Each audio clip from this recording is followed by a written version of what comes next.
Hello, everyone. Make sure you guys are in live chat, not top chat. And as you guys are coming in, make sure you hit that thumbs up. If you're new to my channel, make sure you subscribe and hit that bell so that you know anytime I go live.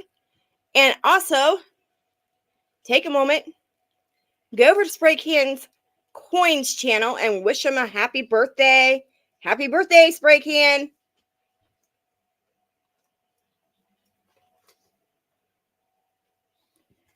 And if you are coming in, say hello so I can say hi back. Hey, Lisa, how are you?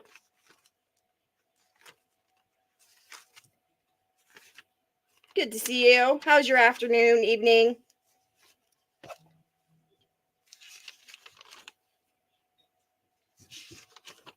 Doing anything cool besides hanging out on YouTube?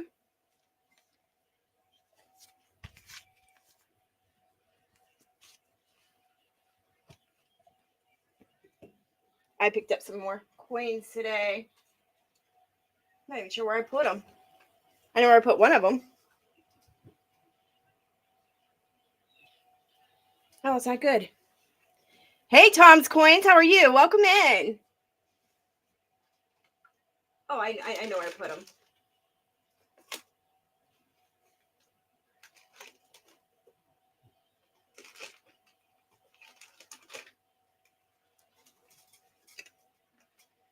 But I'm not going to be on long tonight. So if you do go live, let me know.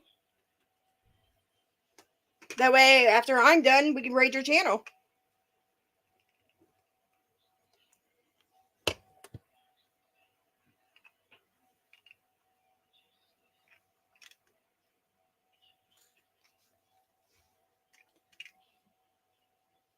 I picked up this guy. This is the only one I could find. The 2023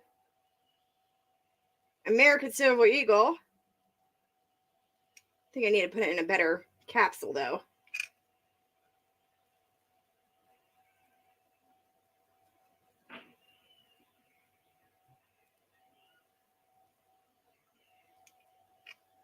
I do Tom's Coins. Would you like to come up?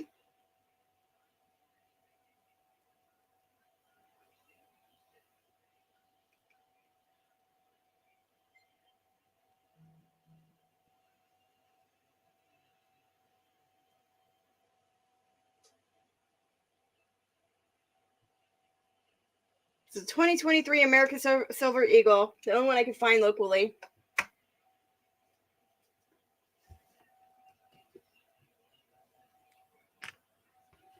Sure, Tom's Coins. I will drop the link when you're ready.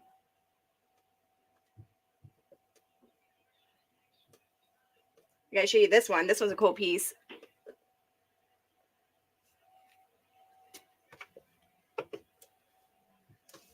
See if I can back my cam up just a bit and give some room here.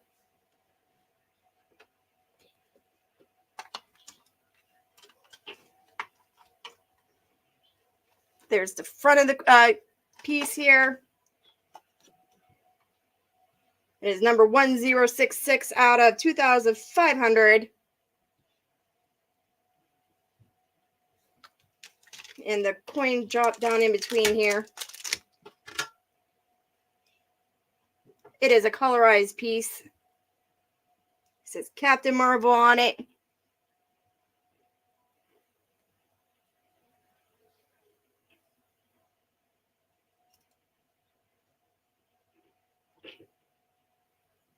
Hello, everyone. See my face in the coin.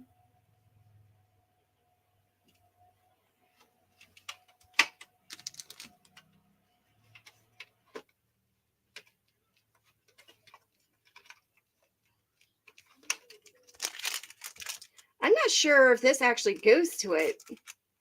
I guess it does, right there on the back. Should have paid attention to that. That's a cool piece. It says Ace Air Force pilot Control Danvers become one of the universe's most powerful heroes when Earth is caught in the middle of a galactic war between two alien races. Set in the 1990s, Marvel's Captain Marvel is an all-new adventure from a previously unseen period of the Marvel Cinematic Universe. Mr. Doughboy, welcome in. Glad to see you, my friend. So I picked that piece up because you know how I like my Captain Marvels. I do like those coins. Okay, so when I drop the link in the chat, you just click on it. And let me do that right now.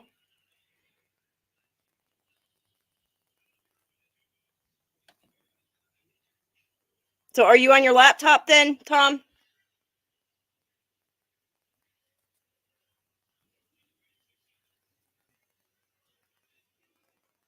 There you go. There's the link. And let's see, what else did I pick up? This piece, really cool find. You're on your cell phone, it still works the same way. Just click on the link and, well, okay. So you would have to copy and paste that. Do you have an email? And I'll send it to your email. Because you want to go through Google, because it's better with StreamYards if you're on Google.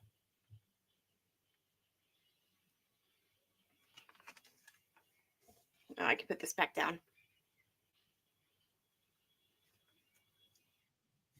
Oh, there you are. Let's pull you up here. Welcome in, Tom's Coins. How are you? I'm not bad. How are you doing? I'm great. Have you seen these very often? This is a unpeso or 1 peso. It's 10% silver. Rather large coin. They're not worth much. There's not much silver in them. I'm sure you've probably seen the Churchill coin before. Oh, yes. Yep. With Queen Elizabeth on this side. Can you hear me good? Yes, can hear you perfect. I can hear you pretty good too. Now this I got today.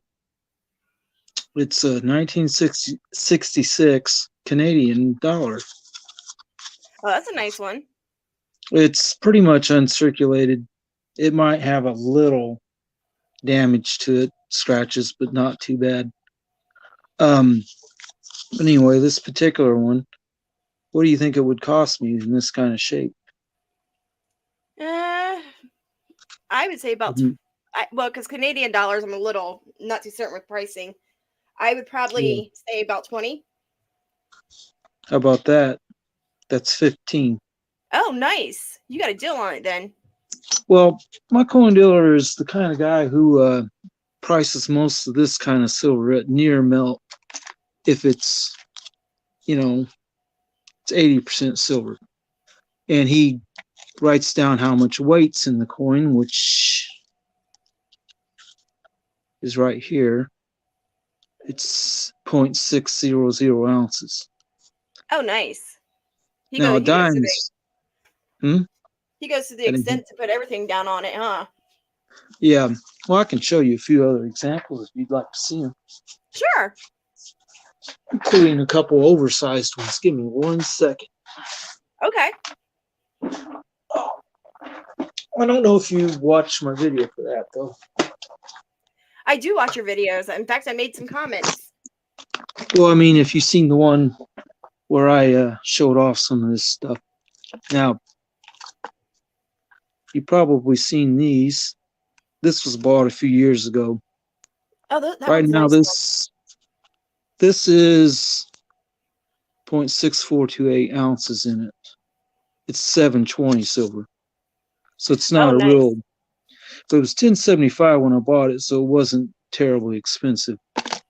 Now, addicted to minis, the guy he is, cool. I like his videos. He was talking about how he could get some of this stuff for certain prices. He's also talking about oversized coins. This is a Bahamas, you can see the mintage, 43,000. It's 1.49994 ounces of silver. I was saying, most of the Bahama coins go for some good money. Yeah. Well, when I bought it, I don't remember exactly what the price was.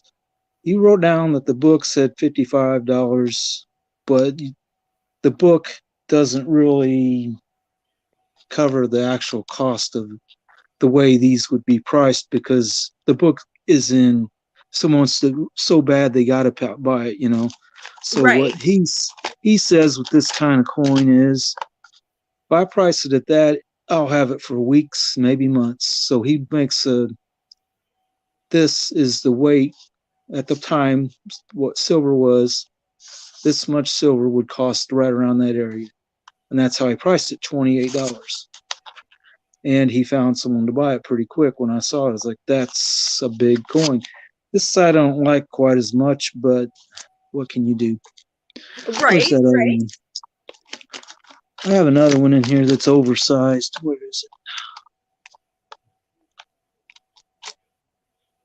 This one isn't really oversized, but it's a good size one too. Another Queen Elizabeth coin.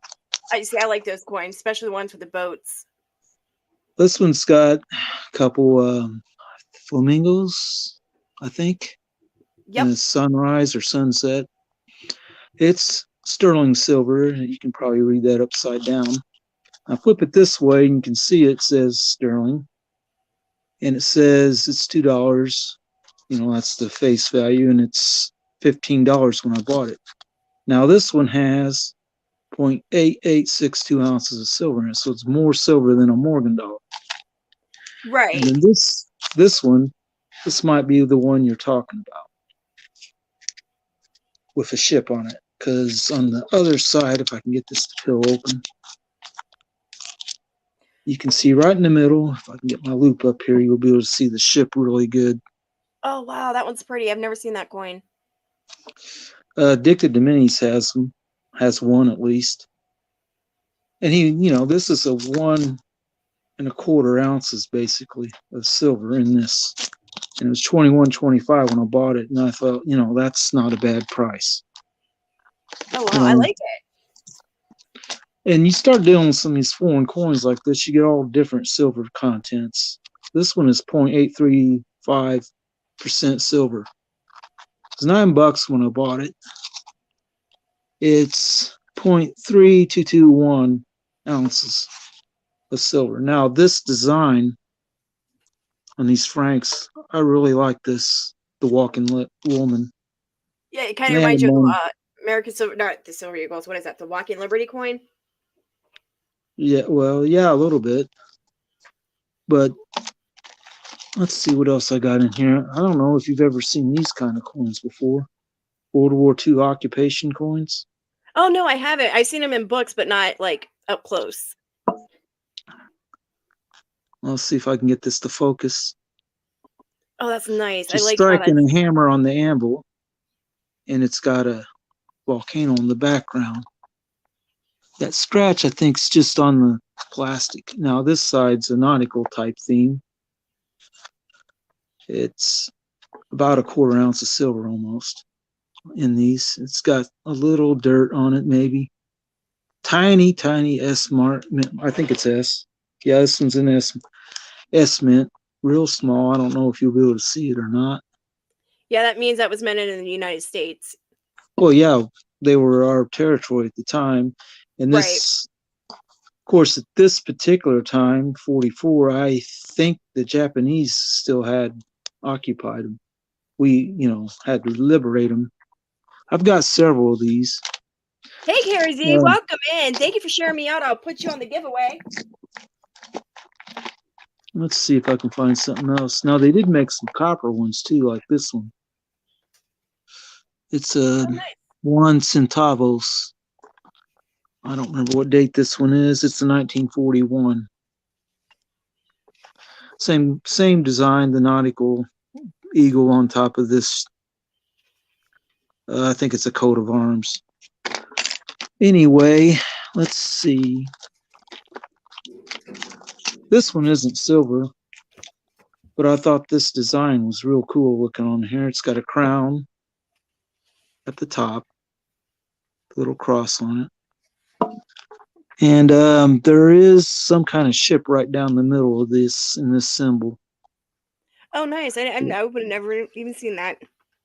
It's real small, so you have to look at it real close. Now it is a New Zealand coin. It's a dollar coin from '73. It's not I was going to silver. say The design did look like New Zealand. So I wasn't going to say anything.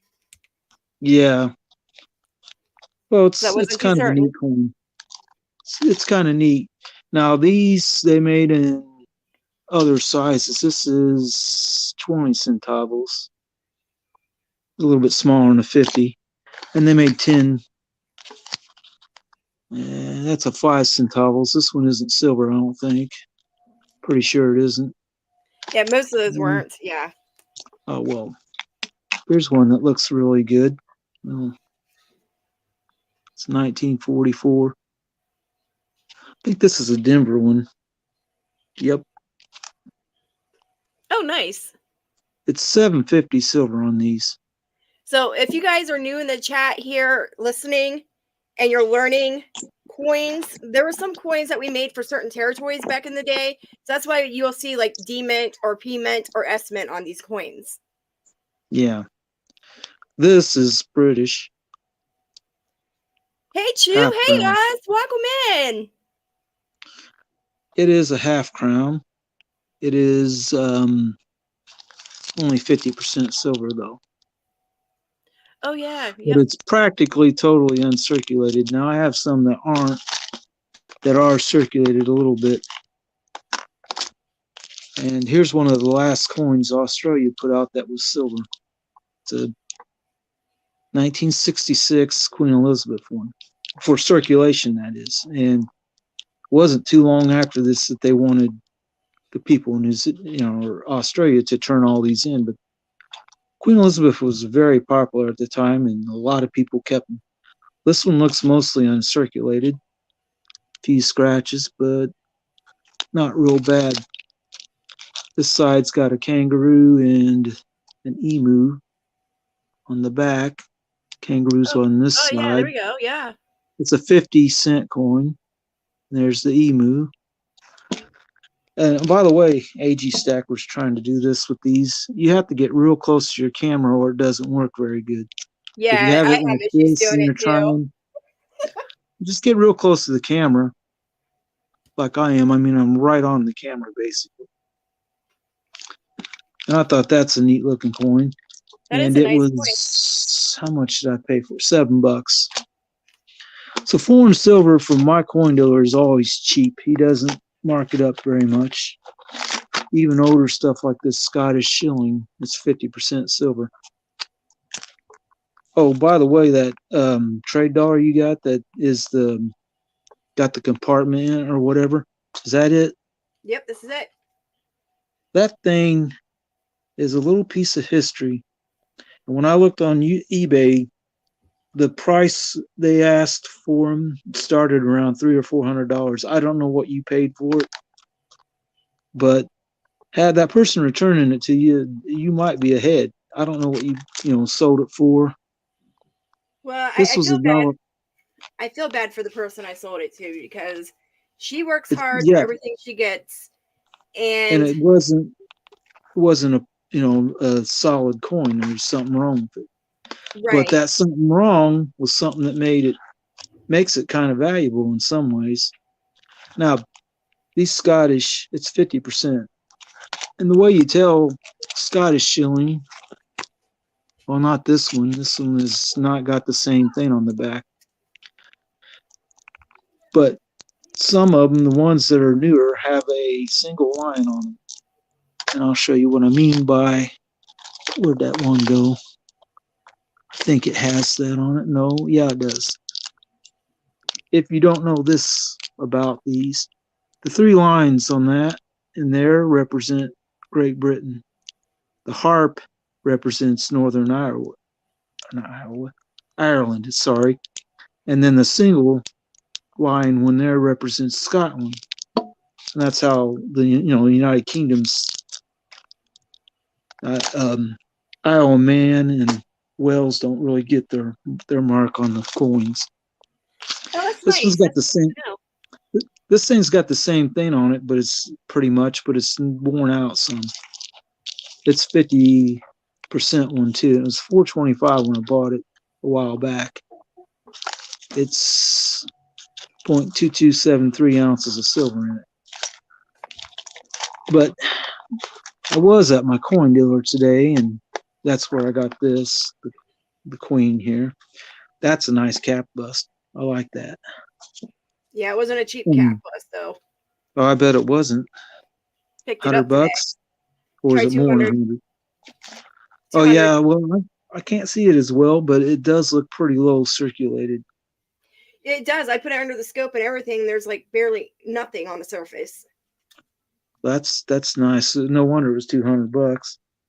Now, one thing that happened to those, maybe not that one, probably not, is the way they struck them back then. The pressure was uneven, and sometimes you'll have parts of the coin that have real good details, and then another part on the same coin where it looks like it just didn't get struck through. And a lot of the ones I've seen is on that little ribbon on the back. If you flip it over a second, that ribbon above the eagle, one Yeah. side will be clear as the bell, and the other side will be some of the letters you won't even be able to make them out hardly. And it'll look like it's worn, but it isn't. It just didn't get struck very well. Yep, exactly. Hey, Now, Silver Knight, welcome in. I don't see any of the chat while I'm doing this, so I don't know who's there. You'll have to keep me informed if anybody shows up as you are. I want to show you something else, though. Go ahead and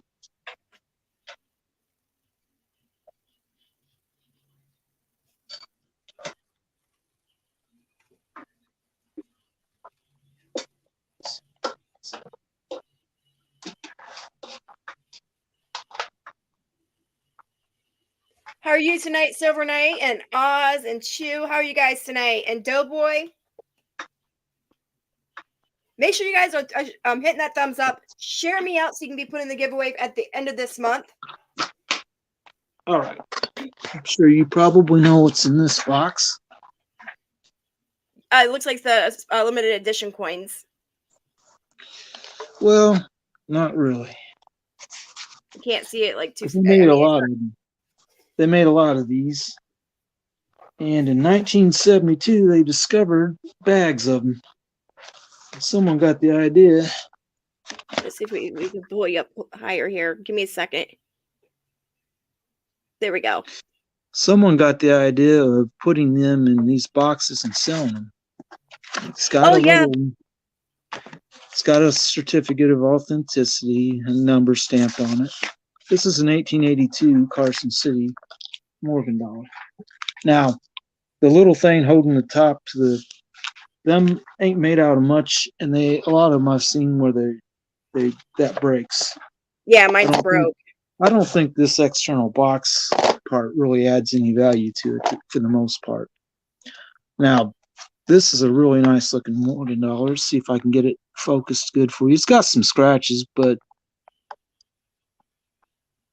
a little bit. Oh, yeah, a little bit of scratches. Yeah, bag marks. Yeah. Well, back in the day when they were transporting, there's CC's right down here. When they transported these, they were in $1,000 bags. They threw them in the back of a stagecoach because and they went out on the trails to take, I don't know, say this coin was going to Denver or something. From Carson City to Denver, it's probably back then was a really rough ride. So they just sat there in the bag. Every time they hit a bump, it go until they got chattered up a lot. Right. So that's not a surprise that it would be, chattered up and messed up. Now, I thought this would grade Mint State 65 or something.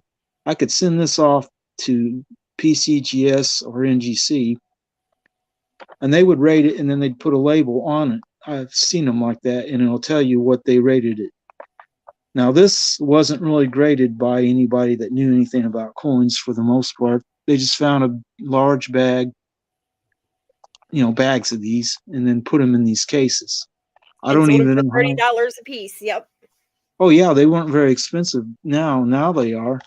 My dealer had like 4 or 5 of them today, and he wanted $350 for them. Oh yeah, they're not cheap. They're not cheap at all for any of them. No, they're not. But they also put out some in the soft type pack that you see in some mint products. So I've seen some Orleans mint ones in those. Oh, that's interesting. Anyway, I've only let seen me him like get that. something else. Hmm?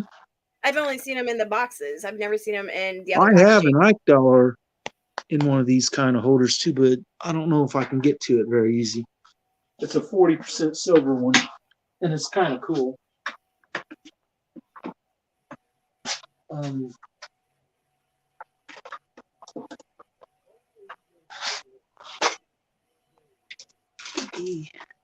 Let's see.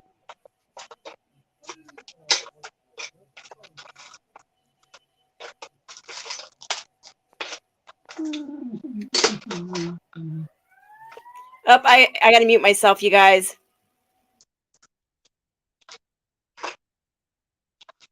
I don't know what's going on. I thought the sirens were going to go off because I heard the sirens going. I was like, oh crap. I'm going to talk about selling cheap stuff. Oh, I love ships. Hero Bullion has these on their thing for like $3.49 over spot or something like that. It's very close to ordering some, but I haven't done it. This one I bought in 2021. This is Rwandan. This is Rwandan coin. What exactly Rwanda has to do with selling and stuff, I don't know, because they're kind of, if I remember correctly, landlocked. But anyway, this particular ship is the Sea Dove or Sidove. It was made by the Germans, and as part of the World War II reparations, they gave this ship to Russia, and they maintain it as a sailboat. It's the largest traditional sailboat that is still in use. The thing's like 385 foot from front to back. It's a very big sailboat. It's 4 masts, I think. It's crazy big, and the coin is just cool, real cool. You can see it's got the spyglass and stuff there, and it's got the points of the compass. That's definitely bunch of cells. Bunch of cells on this ship.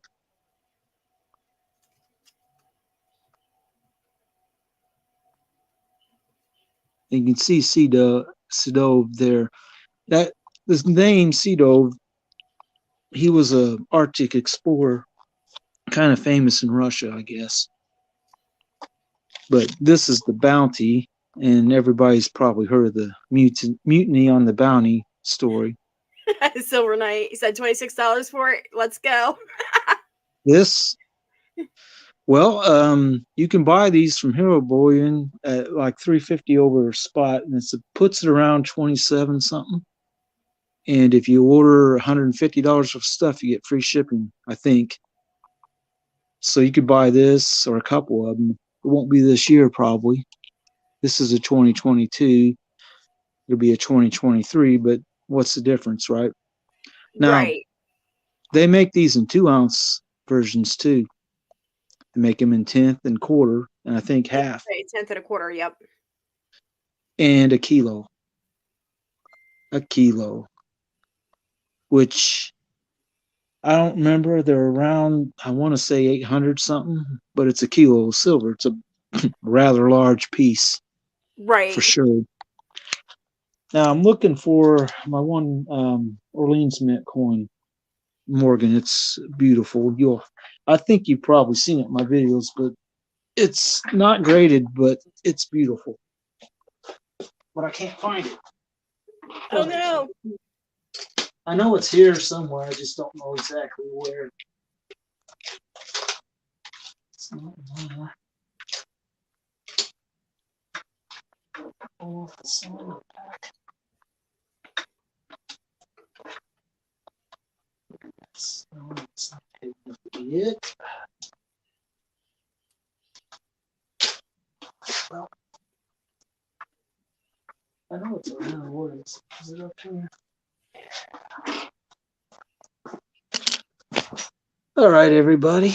I'm back. I found what I'm looking for. Ow. What's that you're showing? That looks cool. This is the 9-tailed fox.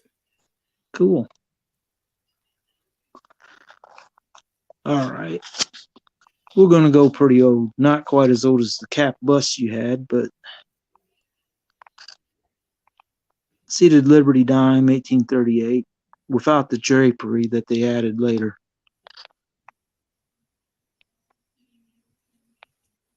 This one's worn some, but he's circulated.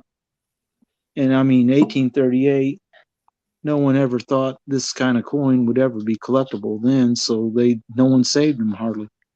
Find one of Exactly. these in, if you find one of these in a lot better shape, it probably, I don't know, someone set it back for some reason. Now, this one I don't mind handling a little bit because it's already circulated some.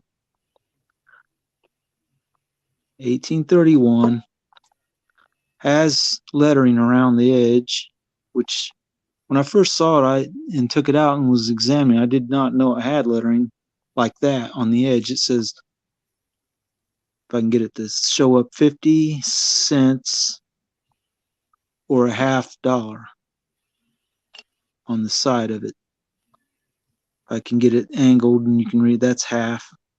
That says dollar, which if you didn't know it and you saw it, you're like, oh, that's odd.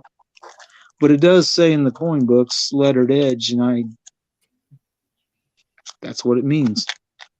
Yep. And these have lettered edges too. These peso coins. Yep. It says Independency Libertad around the edge of it.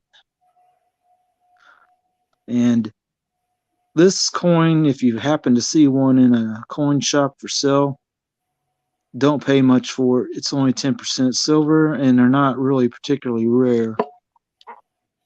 $2 maybe, $2.50. Any more than that, and you're probably way overpaying. Now, we'll show you how nice this one is, if you haven't seen it yet. I can get it to focus pretty good. Well, there's Oh, hardly any she's chatter.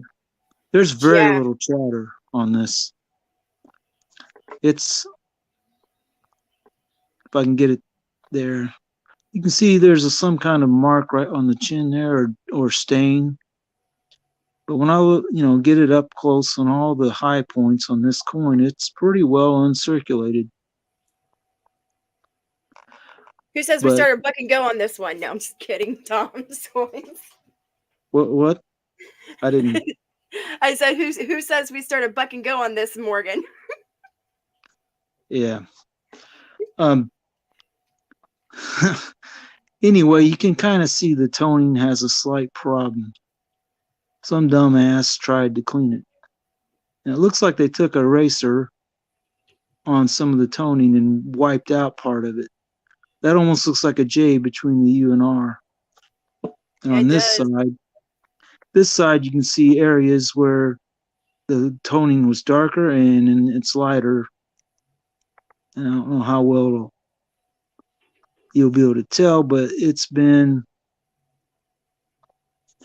messed Yeah, you with. can see it. The problem with it is Seriously. this coin looks better than Mint State 63 ones I've seen on PCGS's website. It's an 1898 old. The back is pretty nice too. It doesn't have hardly any toning on it. It's an old mint one, which that's clear. The chest of the birds is feathery, the head, the tips of the wings. All in all, it's a really nice looking Morgan dollar. One of the better looking ones I got, but it wouldn't be gradable because someone would see the cleaning effort on it where the toning has been cleaned, and they would be like, well, it's details cleaned. They might come back uncirculated details clean, but that won't make enough to make what I paid for it plus how much it costs to grade to make it Exactly, worth so doing. Renee. Once it's clean, it's clean. It's done. It is what it is. Yeah. I know, it's still a nice looking coin though. But that doesn't mean to go ahead and continue to ruin the coin, because even if they're clean, some of them still carry some good value. Oh yeah, if you got a Carson City one that's uncirculated but cleaned, it still carries value. This I don't think has been cleaned. It's a really nice looking 34. AU at the worst, probably. It does appear to have some kind of wear on it, but relatively none. And on the bird, the wear mark will start right along the chest here and on the wingtip edges up there with the two front leading edge of the wing. But all in all, this is a really nice looking walking Liberty. I think my best looking one. And I got a couple other ones here that are pretty nice too, but they're not. This says Choice Extra Fine. I don't know, maybe. It does have slight wear on it, but it ain't bad. But it's not a lot. Now they wrote AU on this one and this one. And one, that's kind of dull looking, like it's slightly toned. Right. And this one is just kind of nice looking. Let's see if we can pull up the high details close here and see if it works good. Well, the head looks like it has just a nick of wear on it. And that would put it AU at best. It also looks like maybe a little bit of wear on the chest of the bird. So yeah, it's not mint state. But today, if you try to buy just a standard walking Liberty $50, you're probably going to pay, if it's put in a card, you're probably going to pay $10.50, $11.50 for it at best, at cheapest anyway. Yeah. Depending on what it is, key dates seem to go for more. Oh yeah, key date. I'm just talking common dates like these are. These aren't. Right. These aren't. It's a 44S, 34, 42S, and a 42. I don't think any of them are real low mintages. Fives or 5 million or so, something like that, probably. And now, for a long time, this particular Morgan dollar, the 1898 was a hard date to get because they thought most of them got melted until someone discovered bags of them in a vault. Exactly. Yep. At least one or two bags, and therefore most of the ones you find, if no one's played with them, they're really high grade looking coins like this one. Oh, this one's been cleaned a little, but not much you can do about it after the fact. What's done is done, as he said. Whoever it was that said that on the chat. That was Silver Knight, yes. Silver Knights, yeah. Whenever they're clean, what's done is done at that point. Right, Silver Knight. I'd like to have a 38D Walker at the spot. A handmade mint set.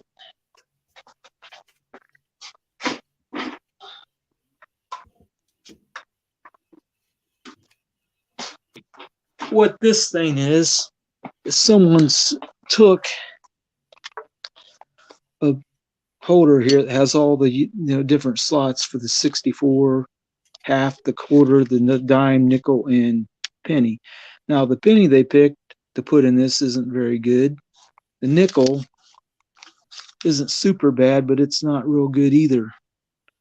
But the dime, quarter, and half dollar all appear to be at least AU. Now, I bought this, it's cracked case too, but I don't care about that. I think when I bought this, silver was maybe $14 an ounce or something like that. Mm-hmm. And this thing was like maybe $15 for the set. Hey, I remember when they were that cheap. They're not that anymore. Well, I was just sorting some $50 last night to put away in my case box.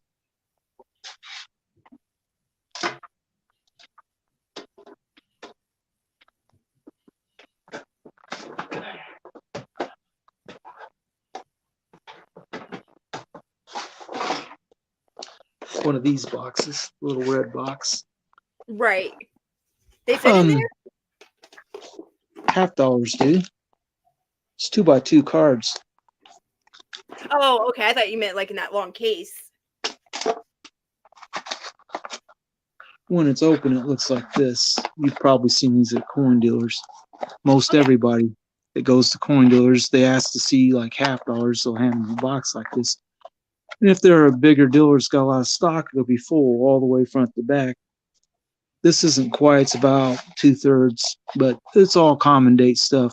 But the thing that's not, it will just pull this 37 out and show you. It's general circulation common date Walker, but it was $675. So I bought this a while back when silver was at a lower price than it is today. Right. But all the ones in here, all the ones in there are common date ones. They're not, none of these are real rare. And there's some several JFKs in the back and some Benjamin Franklins. One of which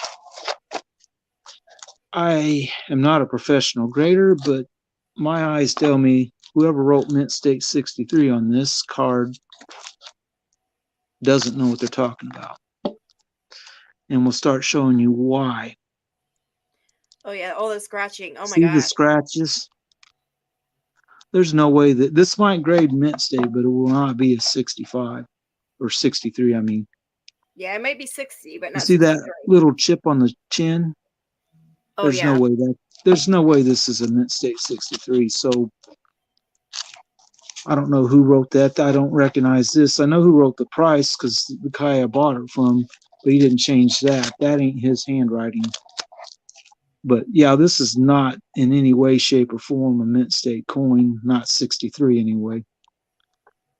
Now they can have a little chatter like the scratches in the fields, but that chip in the chin will definitely probably be enough to keep it from being a 63. And if you buy proofs of these, they don't get a designation full bell line because as a proof, it's supposed to have them.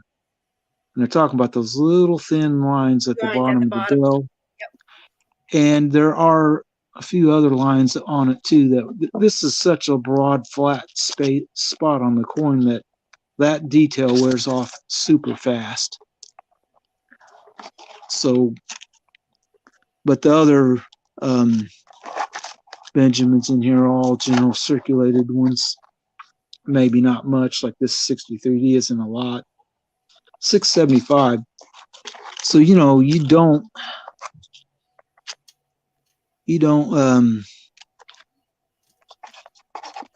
find them that cheap anymore. He had a few Walkers when I went there today, and I think they were $11.50 in a card. And now this 17 says $10.50, but second year of issue, and most of these are worn. The date's partially gone on them. This one actually has a pretty good date left on it. But as it is, most of these are coins that I would consider trading off to my coin dealer to get a better coin. He got some 3 or 4 GSA Morgan dollars, Carson City ones. And he brought one, a Carson City. It was in one of these kind of cards that he said was in his personal collection for a while because he'd upgraded by getting one that's in a GSA box. Oh, nice. But he wanted $360 for it. And it looked good, but it did have chatter, but it was a nice one. Now, American Silver Eagle tube you see there.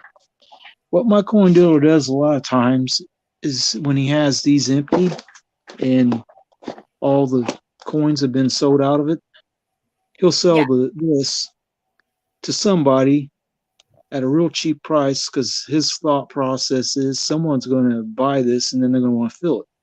And they'll come back to me and buy any kind of 1 ounce silver round coins or like buffaloes, whatever, to fill a tube of this up, 20 of them. And I think this fits right in. It's not quite as big around as a American Silver Eagle. But I could fill this with these because I have enough of these loose Churchill coins to fill a whole tube. I don't have access to them at the moment, but I do have a bunch of them. I always, when my dealer finds them, he says, "Hey, you want this?" Because I bought some. I told him I'd probably buy more. Every time he finds them, he shows them to me. 50 cents a piece. I'm like, you know, it's cool coin. I'll buy it for 50 cents.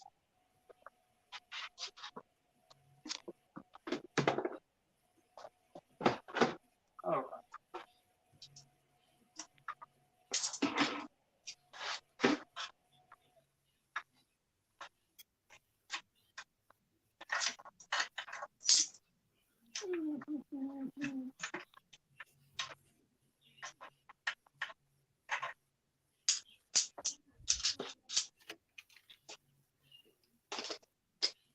Sorry about the little bit of a wait here. Oh, no, it's okay.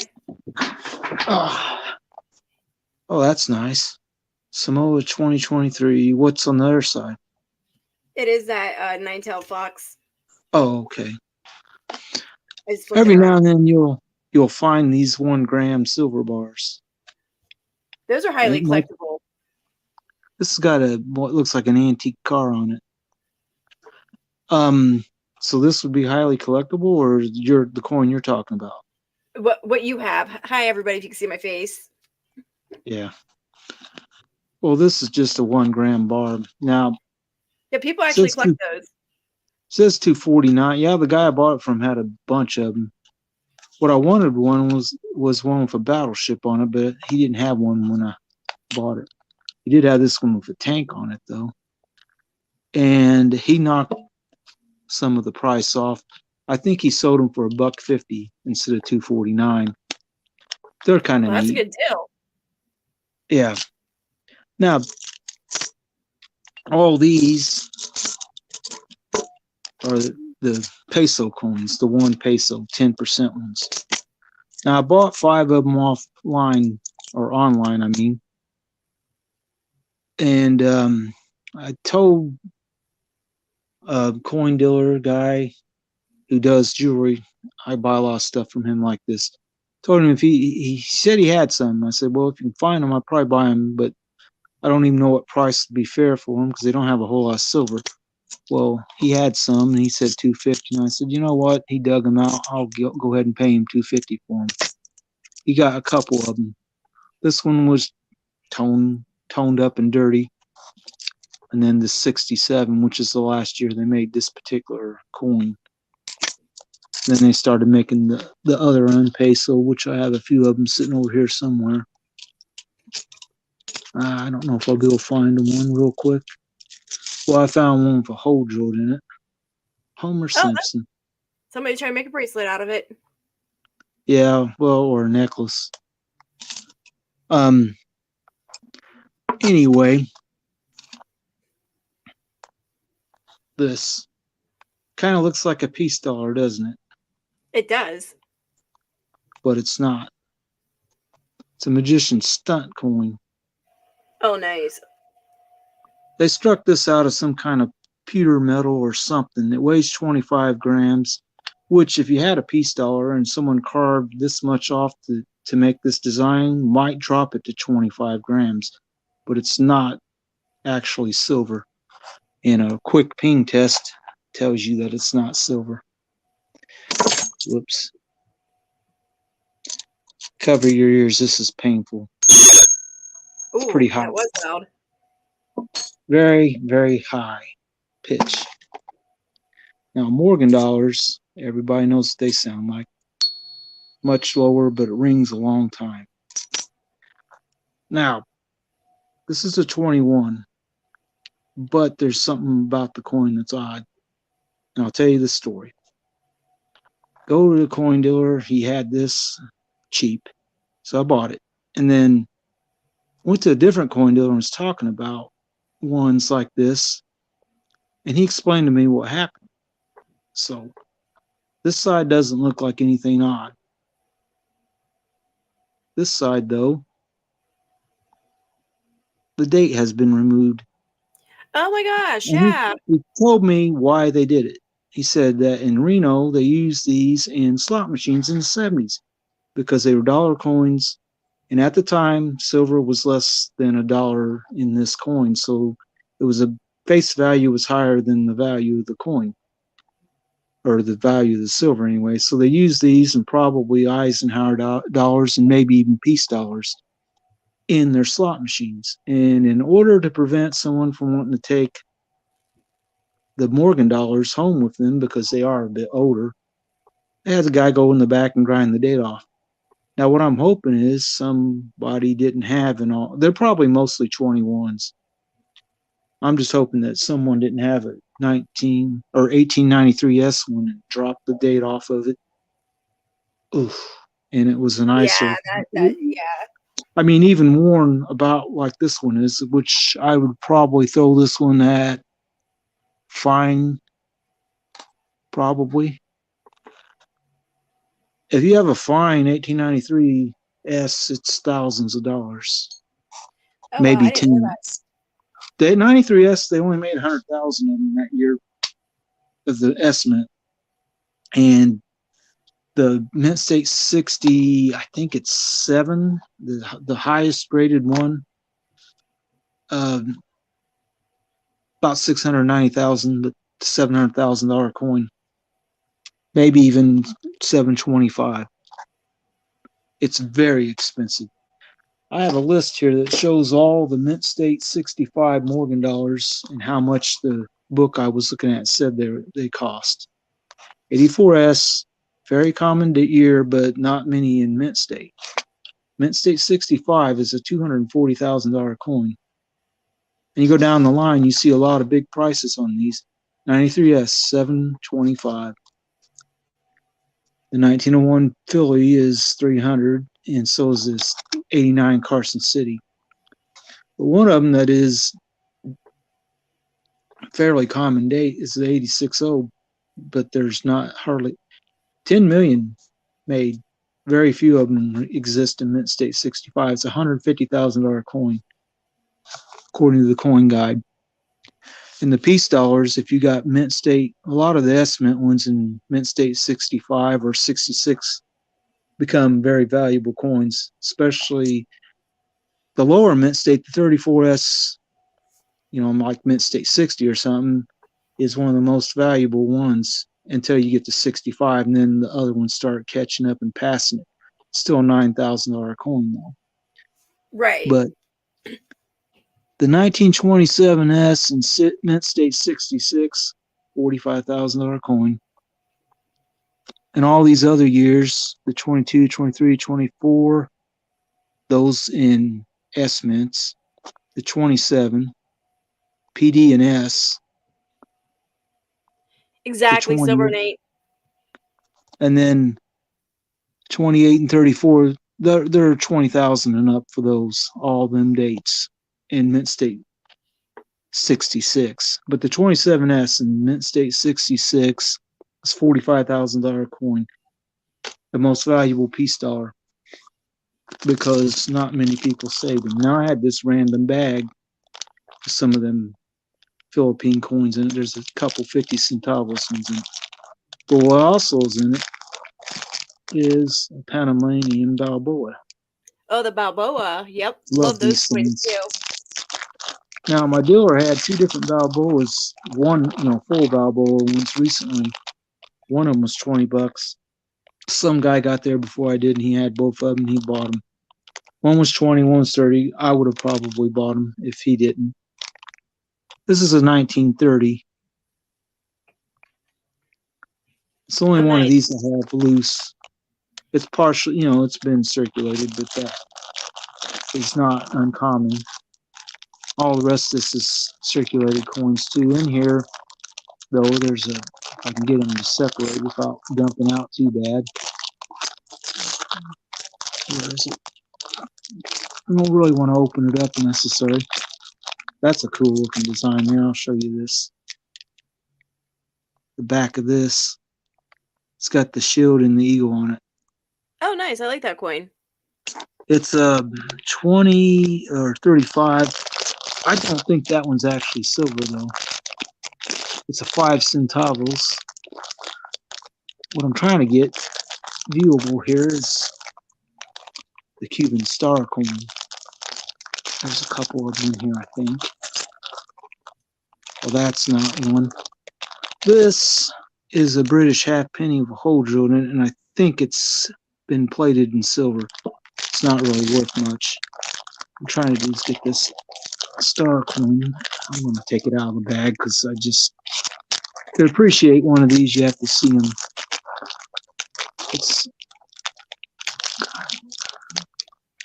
I wasn't really prepared to show this coin, so I didn't have it ready.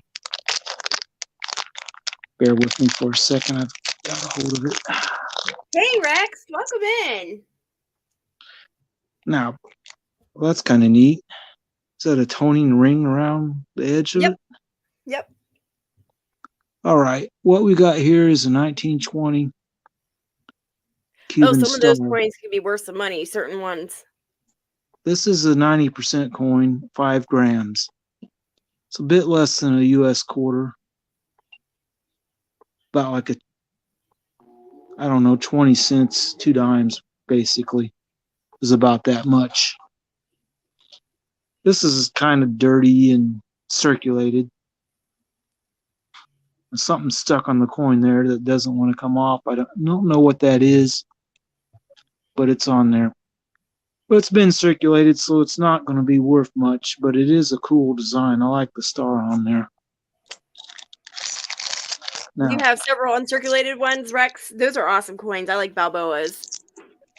I have a 1961 Balboa half and quarter that are basically uncirculated. They might be AU at best, but hold on a second, because I can get to them pretty easy.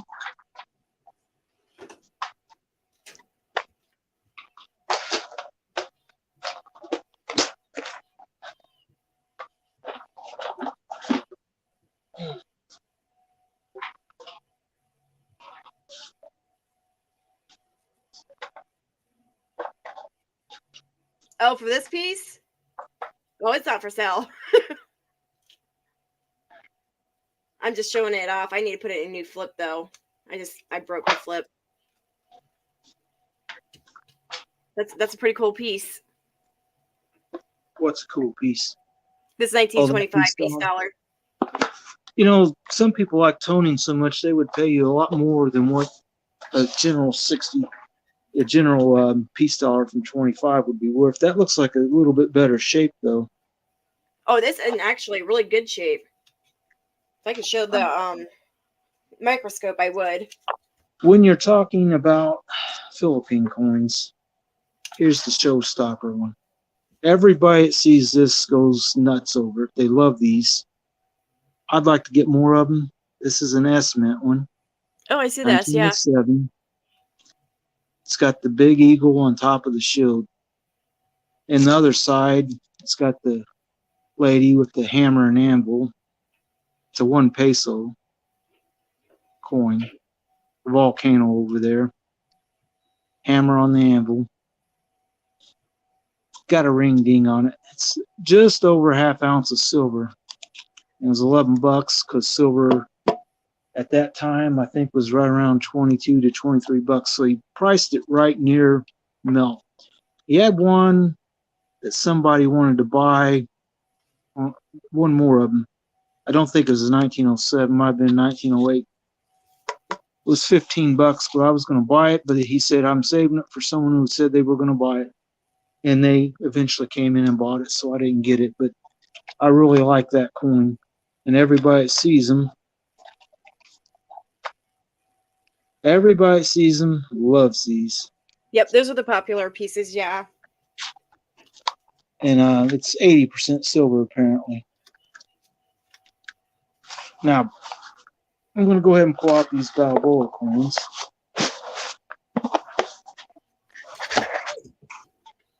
In this foreign coin box. Ever seen Peruvian coins? Peru coins? Yes, yep. 1898 and 1897. That's the small half dinero, and this is a full dinero one.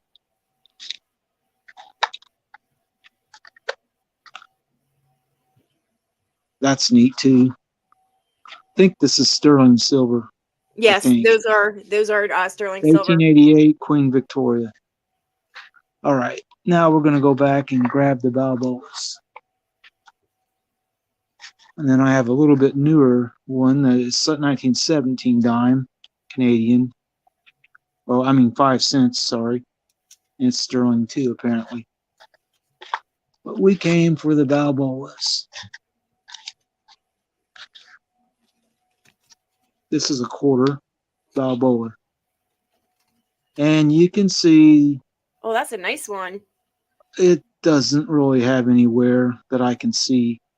It doesn't have very much in the way of bag marks or scratches or nothing. It's a 1961, and it says 90% there in 6.25 grams. It's the same amount as a U.S. quarter. It's made on the same planchets. Panama was our possession at that time. But we made coins specifically for them to circulate. Oh, great mint luster spiral on this. It's just all around great. Now I have a 61 half to match it. So you want to buck and go that? Do I want to let go of this? Yeah. Let's buck and go it at $1. Let's go. No, I'm just kidding. It does have some kind of a scratch there, but other than that, not really worn. That's a nice one too. Yeah, they're the two better looking. This one, though, was a bit pricey. Now, he did mark it down. Oh, what was it? He marked it down.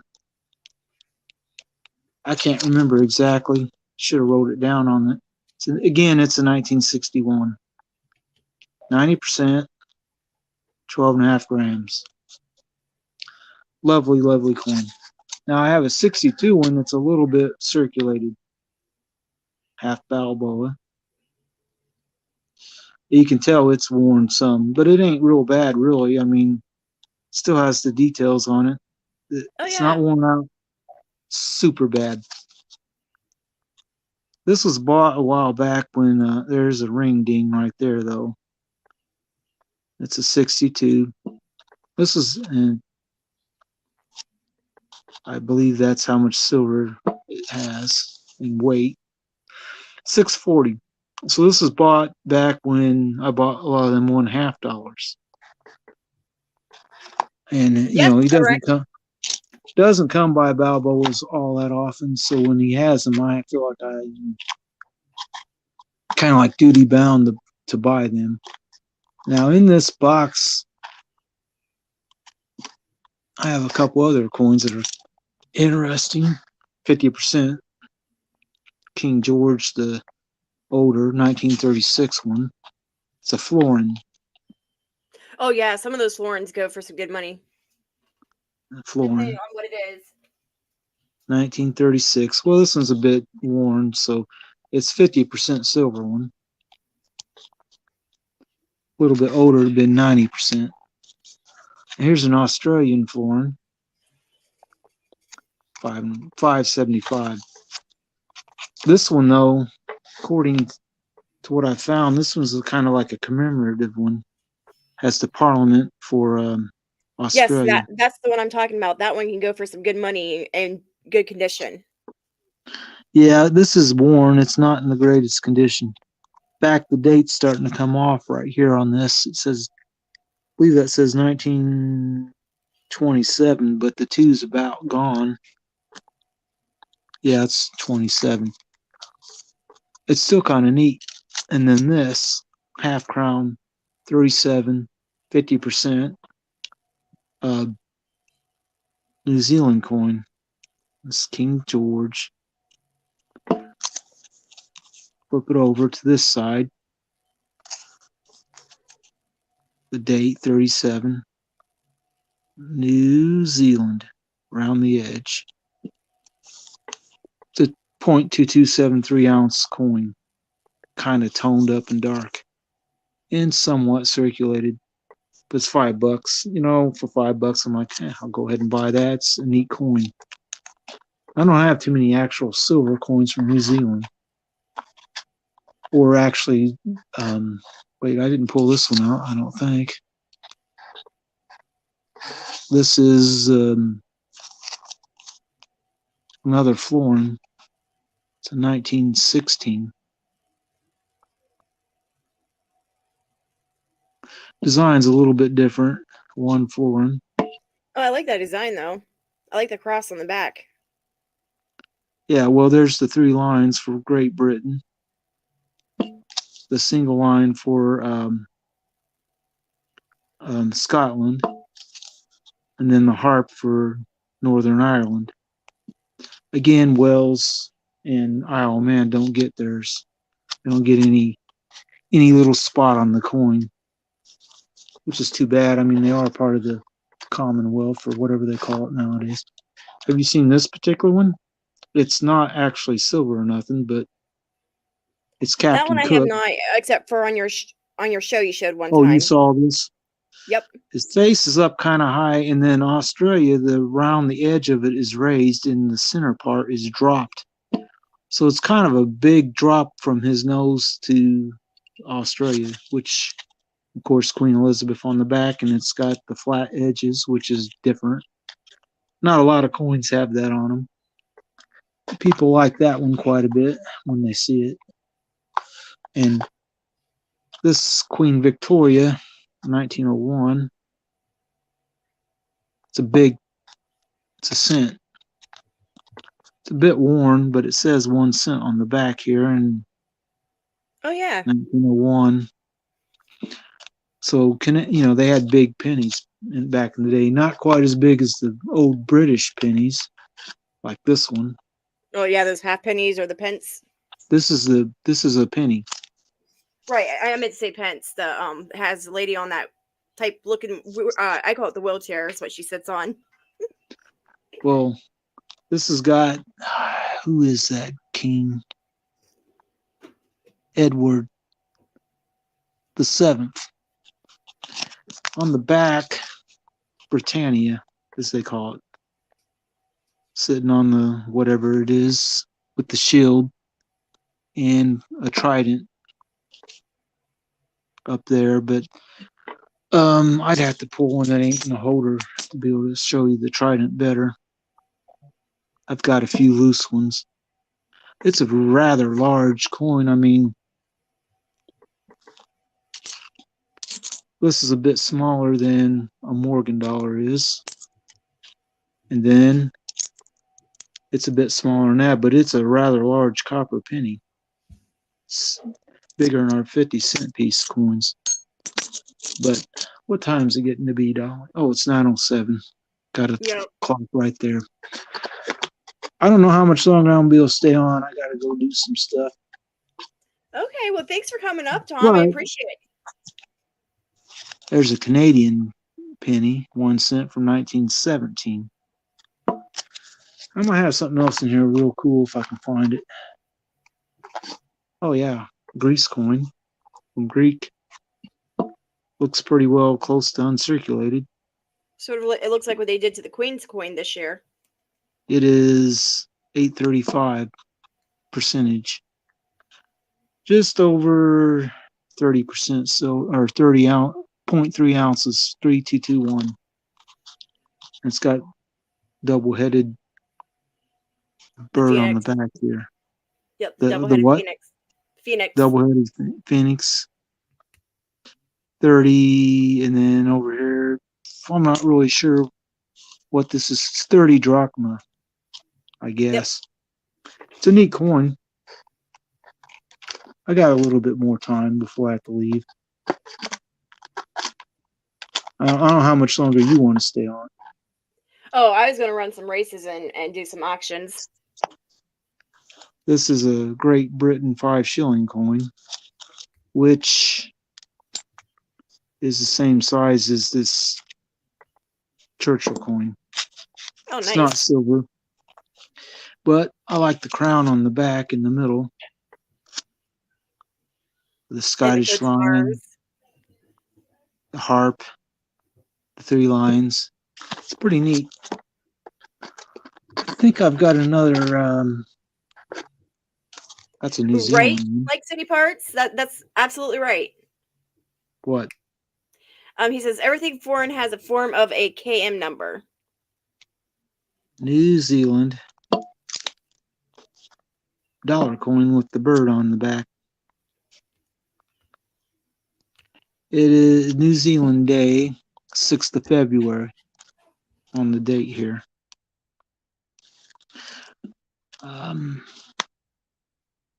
Yeah, KM-45. It says, someone says AU50 on it, on the grade. I don't know. It doesn't have much wear on it, but it doesn't look very shiny or nothing, so who knows. And there's a Balboa one that isn't silver. Has a distinctly different look to it than the silver ones. Nice. And this design on the back's a little bit different too. It is a 73. How much on what? Silver Knight? That part in the middle is not much different, but it just has an overall different appearance to them because it's not silver. It's not particularly Switzerland tin wrapping, or I think it's wrapping. Almost looks silver when I first saw it, but just because of the way it looks toned, but it's just dirt. It's nickel, 1885. Oh, that's a nice one. I thought it was pretty cool, so I said I'm going to go ahead and get it. Even because I thought it might be silver, but my coin dealer is pretty good at looking these up and finding when they're silver and putting a silver price on them. What the heck is this thing? What is this? I don't even know. Oh, it's a Philippines coin. Yeah, come on, focus. There we go. It's like a proof, very shiny. Oh, nice. It says proof on it actually. I don't see a K. It says number 210-1. That might be the KM number on it. 1977. It's not silver. Let's see. And then, where's that one? I just saw it.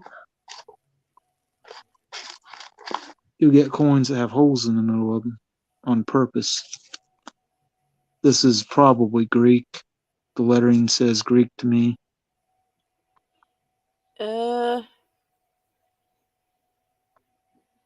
Yes, that is a Greece coin.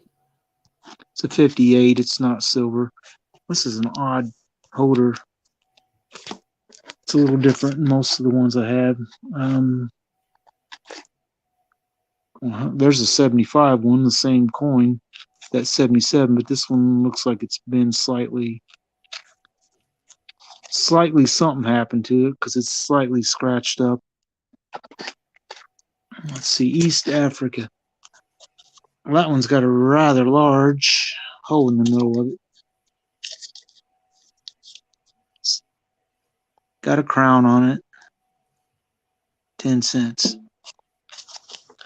I don't know. It wasn't $4 when I bought it. I don't think it was in a box of carded ones for, might have been 40 cents, 50 cents, something like that. Nice. There's a 1 centavo Philippine penny type. Well, centavo mean 1 cent basically. Exactly. Yep. This thing looks like it's uncirculated though. That's a nice one. Yeah, it is pretty nice. We'll get back here a little ways. You like selling ship coins, right? Yes, I do. Oh, that's a cool one. This is a Portuguese man-of-war ship. Interesting thing about the actual ship, they built these to be serious warships. Ship of the line, whatever they called them back then. Anyway, this thing, the designer wanted a certain amount of cannons. If I remember correctly, it's 55 cannon broadside. So there's 55 cannons on both sides. So if you're out at sea and you run up on this on a sailboat, you don't mess with them unless you've got several ships. Because cannonballs out of these kind of things, this is 250 one. It says two. That's escudos, 2.5 escudos, but it's a dollar sign. Or looks like one anyway. But that particular ship is one that you don't want to mess with it. If you're at sea back in the day, because 55 cannons would make your ship into toothpicks. Here's a puzzling thing to me. I've never understood why Bermuda 1 cent. Why do they have a pig on it? You wouldn't think Bermuda is known for pig farms because there's not much land there. It's an island out in the middle of the ocean. They might have some pigs there, but I don't know. I don't understand it. Why does Captain America? Why does the Bermuda penny have a pig on it? That'd be interesting to find out. There's probably a reason listed online somewhere. Now, if you like your Mexican coins, this is a pretty nice one. A little bit of wear, but not too bad. That's the pyramid down by Mexico City. It's the same footprint as the Great Pyramid. It's not as tall because it's not angled up the side quite as sharp, steep. But it's a rather large complex. It's got a couple other ones. I quite like Mexican coins, if you haven't noticed. Of course. Yeah, I noticed. Then this one, 1955, that means 50 centavos.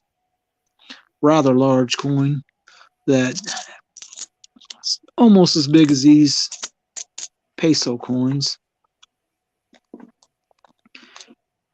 Not a whole lot smaller than a U.S. Morgan dollar. It's a big one. Big coin. But then the Bermuda dime, like this, has this on the back of it. If I can get it. There we go. It looks like some kind of flower. I'm not sure. Orchid, maybe? Orchid, yeah, it's an orchid. Orchid, yeah.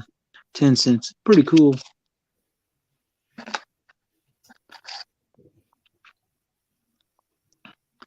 Colombian 1881 coin. This is tiny. I'm sitting there thinking, how easy would it be for someone to lose this out of their pocket? Oh yeah, because it's so small. It's so thin and it's so small. I mean, Africa has one of those big coins. Every now and then I'll pull keys out of my pocket to get in my house, and I'll drop a coin on my front step. I usually can find them, but sometimes they roll off and you cannot find them for nothing. Here's another 2.5 escados Portuguese coin. Oh, nice. With another. This is silver. It's don't know how much. It's not a real big coin. Wasn't real expensive. It's probably less silver than a dime. I think it's silver actually. Might be 50% or something. It's pretty cool though. I quite like it. As soon as I saw the ship on, I was like, well, I'm going to buy that. Obviously. He says the pig is because of Christopher Columbus introduced the pigs to the islands when he well, see, someone has the computer up and they've done some research for us. That makes sense. Yep, for a food source for the natives. I wonder if they ever got out wild and now they can't get rid of them, like in Texas. I don't know. There's videos around where they show pigs. They're like the farmer's reaping the fields, and his reaper is getting close to where the pigs are, and they all just run out across the street, and there's 100 of them or something. Then there's other wild. They get huge, 400 or 500 pounds, and they're very aggressive. They got big tusks. Sometimes someone will call them a cutter. Right. The tooth called a cutter. Now, this one of this is a lot better condition. It's an 83. I got it at a coin show, 35 cents. But this shows what the coin looks like when it's not worn out. Now, they make a 5 Escados version of this. I'm pretty sure I have a loose one on my table. Thumb through some of the stuff and see if I can find it real quick.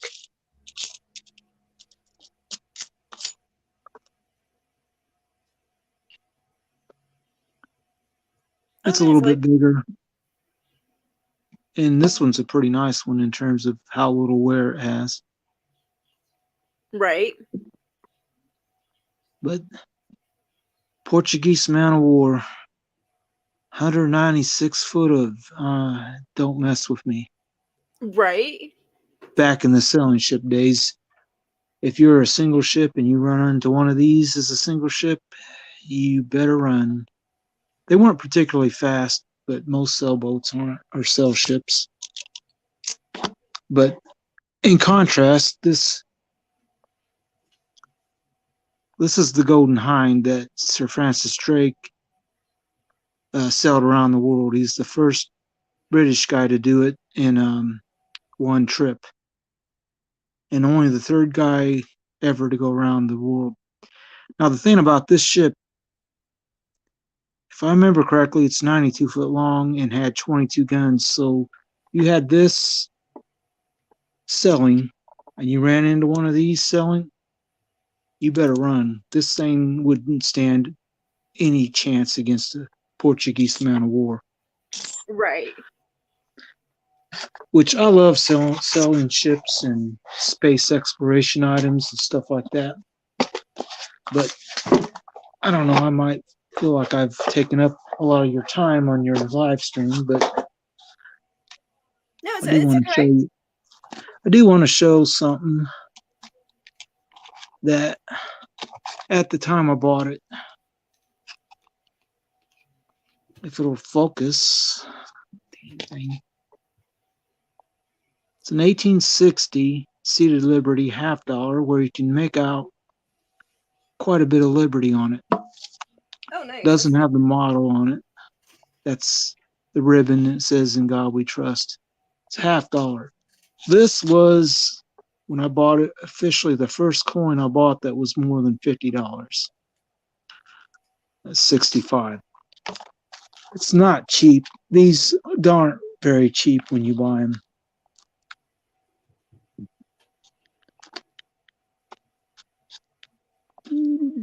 Where was this?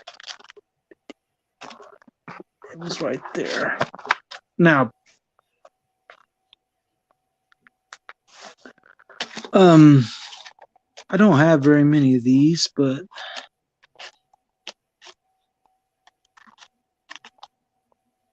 where is it? It's cap bust dime. Now this one's an 1833 with a gouge in it and a bit of wear. Quite a bit of wear, actually.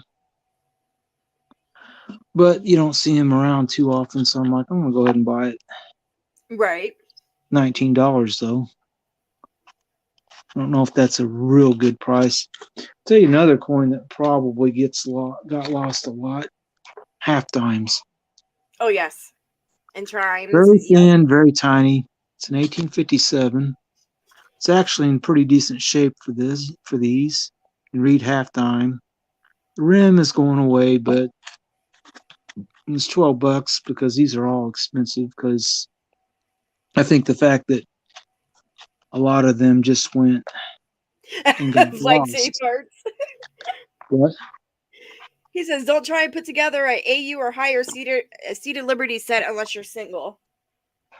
Yeah, or you win the Powerball or something. By the way, that drawing tonight's 572 million. This one's another one. Go and play one of those then. 1855 with arrows. There's a snarky little story about why they have arrows. They changed the weight, and one of the guys, I think the mint director, didn't like it. Wanted to let people know the weight was different. Put arrows on the coins. There's a little bit of a tiff, as they say. It's another half dime. These things, I'm sure, got lost. A lot of them got lost. It's tiny, tiny, tiny. I mean, the 3 cent nickel is bigger. It's not. It's not silver. They did make 3 cent silver coins, but this is actually nickel. Right. It's 1865. You haven't seen one. Got the big 3 on the back. I'll be right back, Tom. Doesn't doesn't say what the denomination is, so but I don't think they ever made a 3 cent, well, $3 gold coin that someone could fake plate it and make it look like something it isn't. What are we doing? We'll drop that there.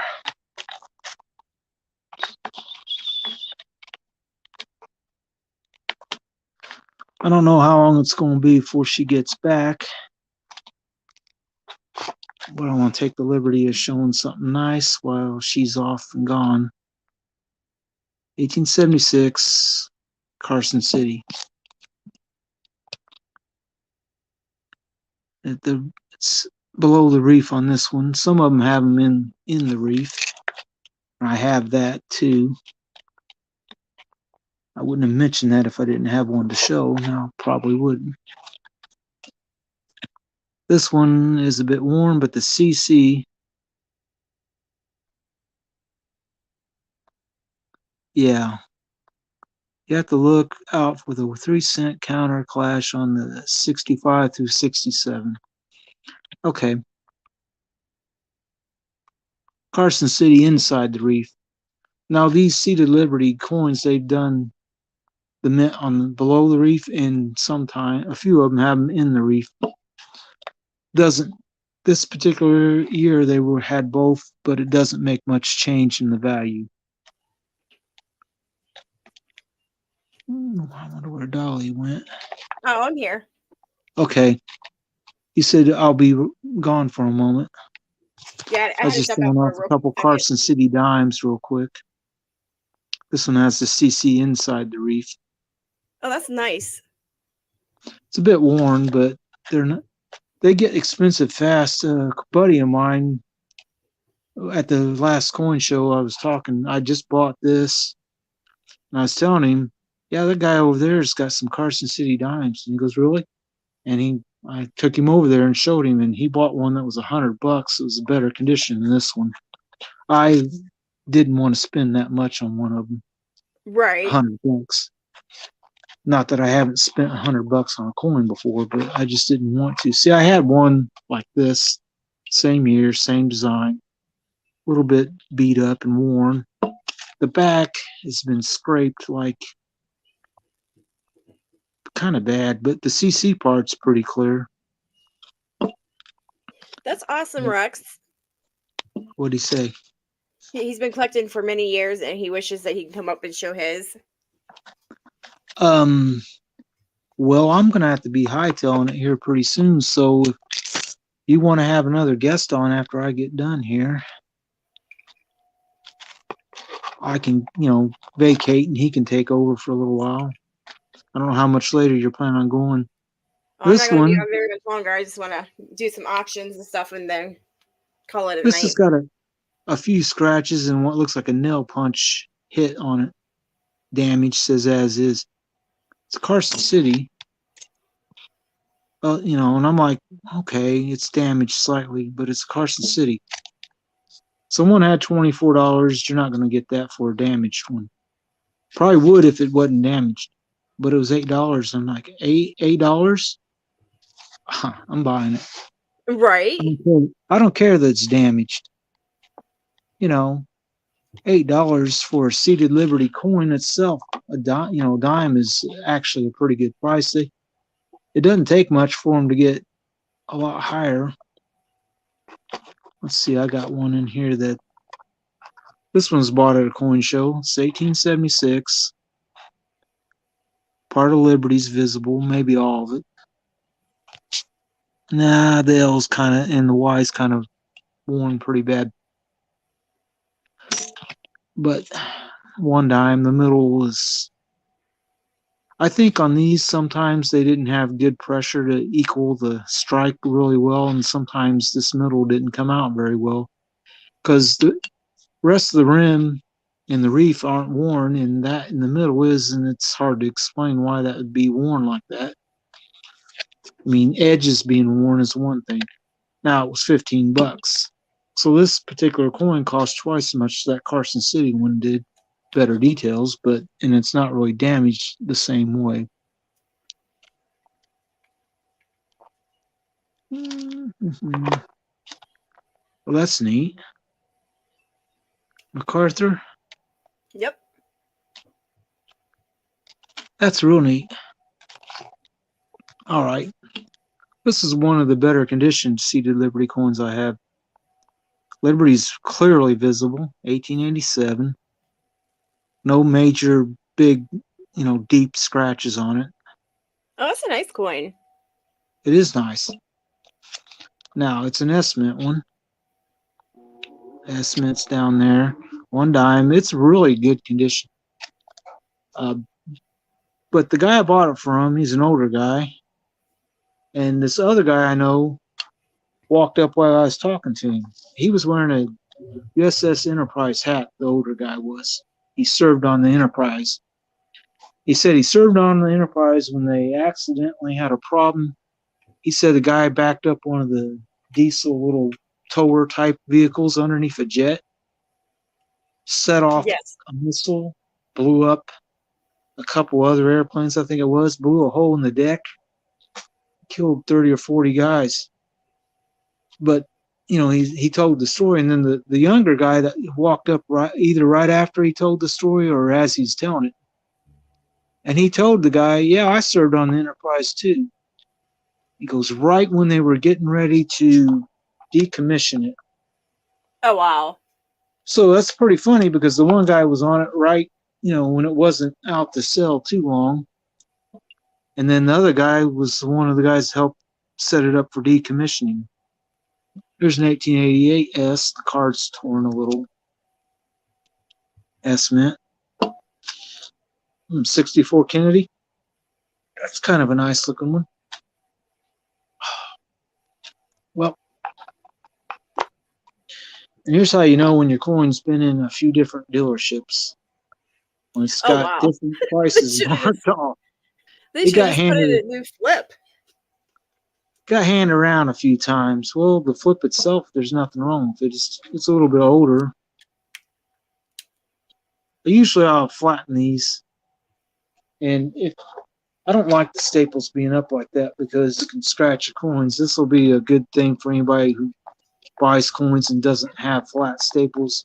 And you keep them in one of these red boxes. You take a pair of pliers, like she's got there. This is just a regular slip joint pliers. Either one will work. You just get it on the flatter part and flatten out the staples like that. All of them are flat now, so it won't catch nothing. It's a pretty nice looking one, though, in terms of details. It's a bit worn, but most of these are. It's an 89. Getting close to the end of the years. 91 was the last year. Now, this is a nice one.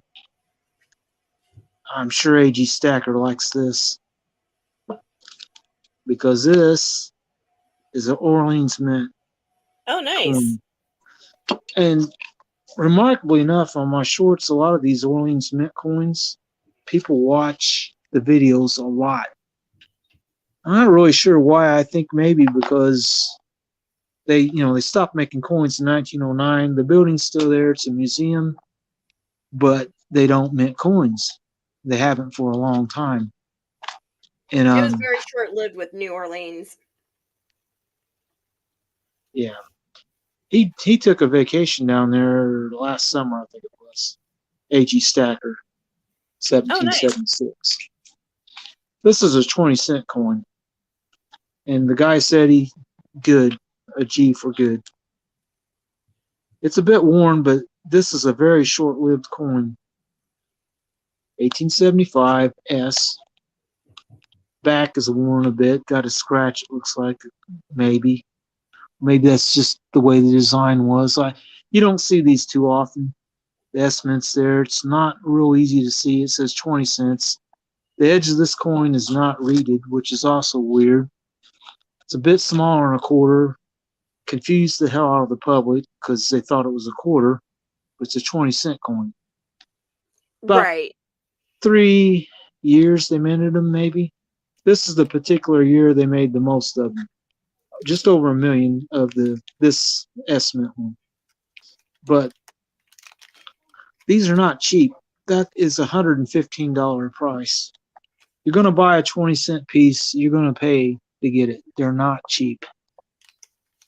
Out of all my seated Liberty coins, it's the most expensive one I have. Just by Nice. the product of the fact that it is a 20-cent coin. They did not make them very long, and it's just expensive. Since we're talking Carson cities, 1876, AG to G range, which means about good to good. Somewhere it's kind of hard to pin it down. It's been circulated quite a bit. Now the CC on this is actually pretty visible. The two C's there right below the bird's tail. But the rim is going away, so it's a lot better shape. One of this would set you back a bit. I'm really not sure how much it is in like extra fine or something, but $45 coin is not cheap. But Right. Carson City ones always seem to be expensive. I mean, especially when you look at this 1877. It's just a Philadelphia one. It a little bit better shape, but it was only $6 when I bought it. So, who can figure? Right. But now, I don't know how much you know about these or seen very many good barber coins. These were workhorses. They very rarely survive in this kind of condition. This says VF for very fine, probably in that range. It's a 1909 O mint. The O is below the reef down there, right at the bow. Very nice coin for these. They circulated these a lot. Most of them are extremely bad, beat up. This one looks weird with the toning, but it says it's extra fine. You start That paying is a nice. lot when they, huh? I said that is a nice one. You start paying a little bit for these $18 when they're got better details left on them. The toning's kind of weird on it, but it's a nice coin otherwise. And the same thing applies to barber quarters and $half. This one's almost 100% certain it's been cleaned, but it's got a lot of details left on it. Now, I've read somewhere they said that the design of this coin had the center part higher than the actual rim is. I don't know if that's true or not, but it might explain why a lot of these are worn out pretty flat. 19060. Barber I half. quite Yep. love the old mint too. Blanky. 1907. This one's definitely cleaned. It's polished actually a little bit. Obviously, wasn't real expensive. Old paper. That you have to keep in a plastic holder like you have it there, or else it's probably brittle and would fall apart. Oh, it probably would. I never take it out of it. Here for anybody that's subbed to you but not to me. Do what? I said anybody that's subbed to you but not to me, they've probably never seen this one. Oh yeah.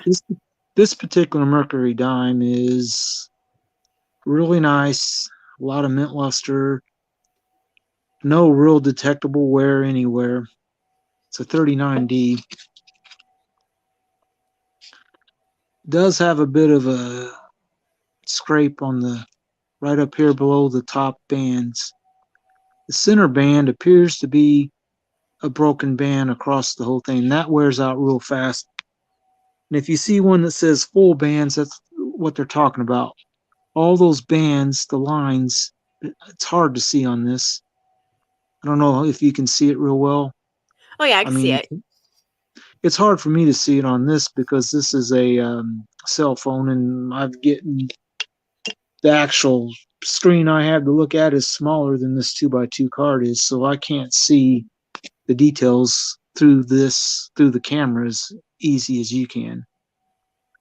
And if I watch it back and throw it to a big screen TV, then you can see the details that I can't see on this.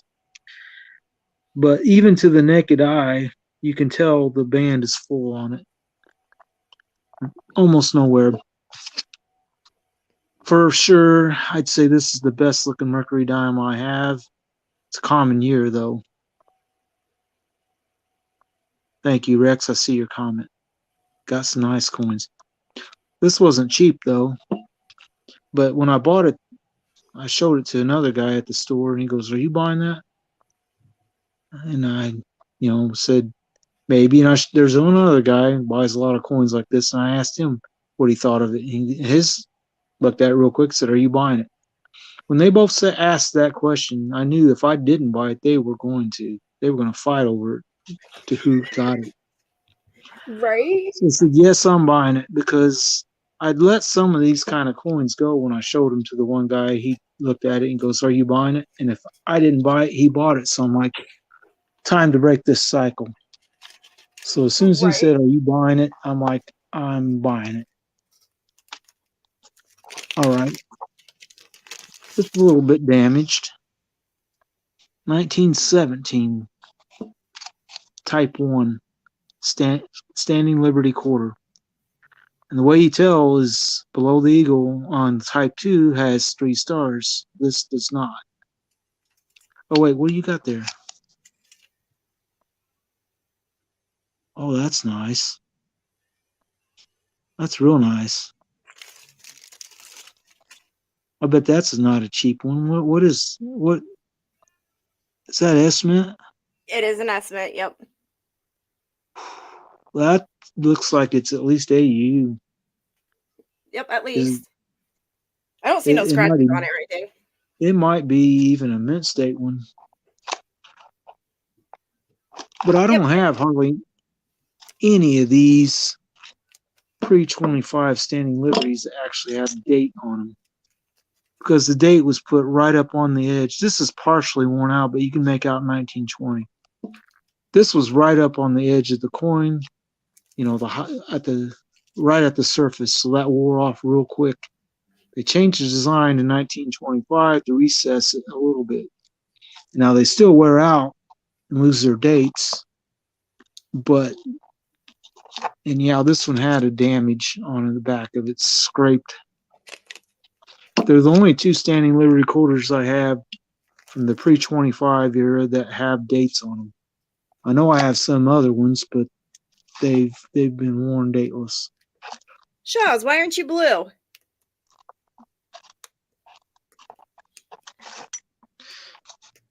All right. Very fine 30S.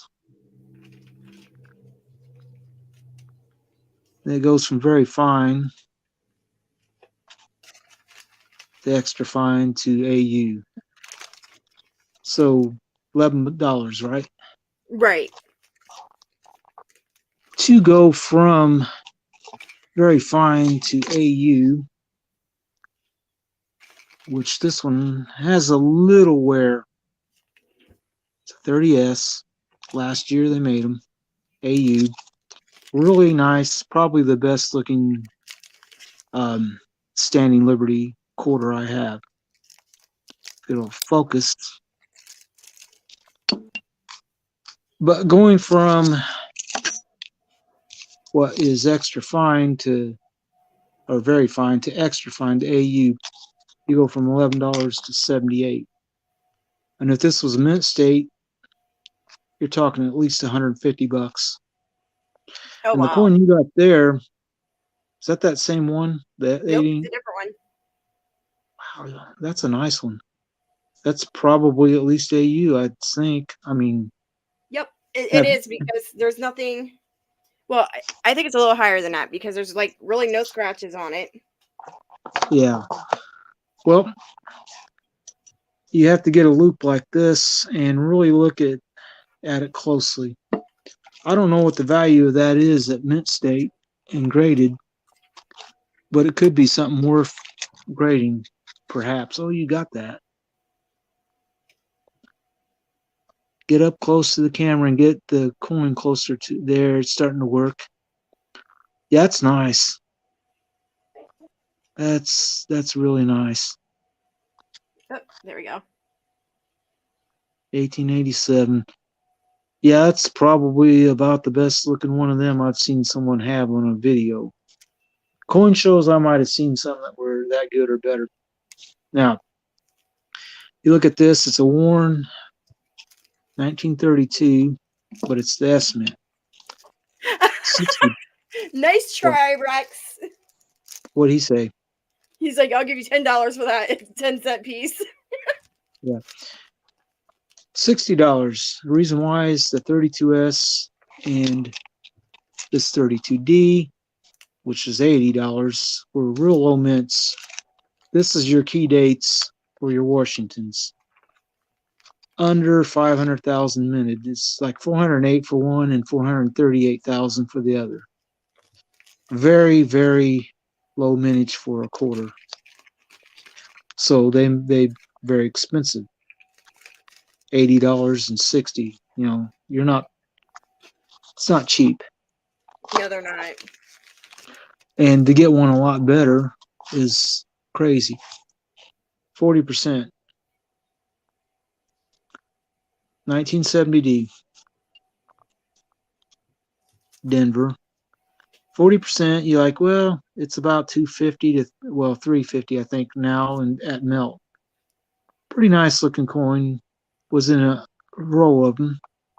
Coin dealer bought. 2 million were minted, hence the 1350 price, which is a lot higher than you'd expect for a 40% coin. But like I said, 2 million were minted, and it's not a very many. That's why this is as expensive as a general circulated um, 64 is. Right. Now, this isn't really a key date. They made quite a few of them. It's got a little bit of chatter, but it's not too bad. 41S. The estimate did at this time produce less coins in general than what Denver or Philly did most of the time. The only other estimate that's pretty low on the quarters is the 37S, and I cherry pick them. I Right. actually have 5 of them. 1.6 million were minted, and I have 5 of them. They're all circulated ones, but on a coin that has 1.6 million of them, and you've got 5 of them, you've got more than most people have, because most people probably don't have one. This is a 41S AU one at worst. $18. It wasn't cheap, but back then these particular quarters, you start getting back in the 40s, they're getting pretty old, and coin collecting as a hobby was pretty much non-existent then. I think they said that coin collecting started getting popular in the 50s. Probably, I would have to think that part of it was the World War II soldiers coming home with a bunch of foreign coins from all the countries they liberated. And then it got people interested in actually collecting coins. And then stuff like this got pulled out of circulation because it's a little bit nicer. 1913, someone wrote G and erased it and wrote F for fine. Liberty is at least partially visible in the thing. It's a 1 dime. It's pretty nice. but it was $6.50, and I thought, $6.50 for one of these that's actually not worn out. I'm probably gonna buy it every time I Right. see it. Now, this is a copy coin. If it wasn't a copy coin, it's That'd be Confederate expensive. $1/2. Huh? I said Oh that'd be yeah. expensive. To actually have one, a real one, not a restrike. 1861 New Orleans. $1/2. It's a Confederate $1/2. It says copy. It's made out of some kind of metal. Confederate States of America. Struck at the New Orleans Mint. They done restrikes. Restrikes can run you thousands of dollars, and if you have an actual genuine one that isn't a restrike, tens of thousands of dollars. I don't even know. Now, let's talk about something different entirely. Let's put this halftime back up before I forget. I went to my coin dealer today, and he was telling me that guy came into the shop, said he had some coins to sell. Had to go home and get them. Lives 20 miles away. He thought he had silver coins, a bag of silver coins. Gets there and he hands this bag to my coin dealer. It's wheat pennies and some Ike dollars. And the hard luck story is the guy, I mean, these are horrible. But anyway, the guy, he drove 20 miles home to get this, 20 miles to go back to sell it. My coin dealer said, I almost didn't really want to buy it from him, but he drove so far, so he went ahead and bought it. He put a 5 3/4 price on it for the whole bag. It's $4 Ike dollars and several wheat pennies. The poor guy drove 20 miles home, 20 miles back, and when he saw, pulled it out and showed Jack, and Jack told him what it was, damn, I thought that was a bag of silver coins. I think my wife spent them. It's like, oh God, that's a hard luck story. That is a hard luck story. Poor guy. Poor guy, absolutely. Well, I hate to end that right here. I'm going to get started with doing some auction items. Okay, that's cool. I'm going to go ahead and drop out of here. Wish everybody a good night. If you like this kind of content, subscribe to Dolls if you're not. Dolly here. And wow, that's nice. You got some nice looking coins. That's better than any of my barber coins. This is probably AU. Yeah, that's pretty hard to come by. I hate to even guess what that would retail for. So 1911. Yeah. But anyway. I'd hate to even guess what it would retail for. If you guys like this kind of content, please also subscribe to Tom's channel. When he drops down, you can put his link in the chat. He has some awesome coins, you guys. I appreciate you coming up too tonight, Tom, and sharing with us your collection. Yeah, well, I've got so much more than what I showed you. Oh, I believe it's crazy. Well, I've got one of these boxes like this foreign box of foreign coins and some silver. It's a 9-inch coin box, right? I've got 3 14-inch double wide coin boxes over there put away. 2 of them are dimes. One of them is completely full. The other one's like 1 3/4 full. The other one is $half and quarters. About 3/4 of it is quarters and half of it is $half. And those are monster boxes compared to these. They're huge. These hold 70, 80 coins maybe. Oh, wow. And if it's Morgan dollars, it'll probably top out around 75 because they're thicker. And you can buy these boxes. My coin dealer sells used ones. That's $2. And then it's like, as soon as someone buys something like that, it's like they're going to want to fill it up. And that's how come he sells them so cheap. He even had some new ones he was selling. But I've got a package of 10 of them that brand new, never opened, red boxes. So I've got plenty of boxes to fill, but I don't have enough coins to fill 10 more of them. Oh no, that means we get some more coins, Tom. Yeah, I'll have to get rich. Anyway, I had fun coming on and talking to you and looking over some of your coins and talking about some of mine. And I'll go ahead and pop my link in on the thing so anybody wants to see it. But I'm going to go ahead and drop off of here and let you do your auctions. Awesome. Thank you, Tom. I appreciate you coming up. It's not a problem.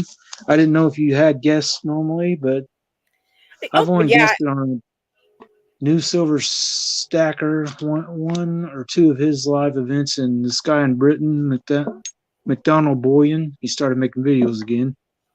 He's a cool guy. He had me on one night, and I showed him a bunch of stuff, and we talked about Churchill coin. He had one, I had one. It's pretty cool. He's a cool guy. But I'm going to go ahead and drop out now and wish you all a good night, and we'll see you next time. And you take care, Dolly. I'll be looking for your next live stream or videos. And absolutely. Thanks for coming up. Have a good night. Bye-bye.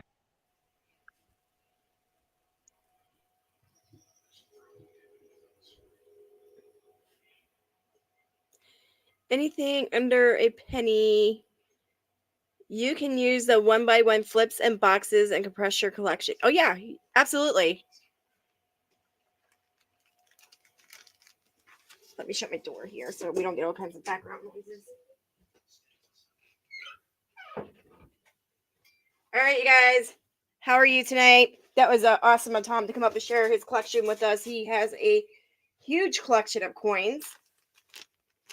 Some really cool ones. Tom, if you're still in here, put your link in the chat, please. I think you forgot to do that.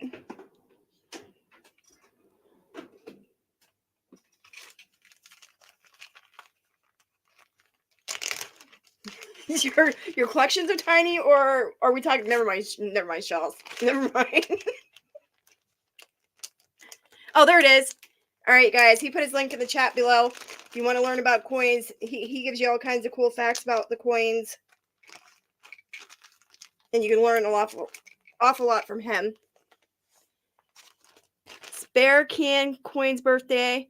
You're at Spray Can Coins' birthday. Today is his birthday. And again, I'm going to wish him a happy birthday. I know he's got some live singing going on right now. So I know you asked if this was for sale. This is not for sale. This is my personal collection. Oh, it's okay. Just want to make sure you put your link in the chat, Tom, so others can subscribe to you as well.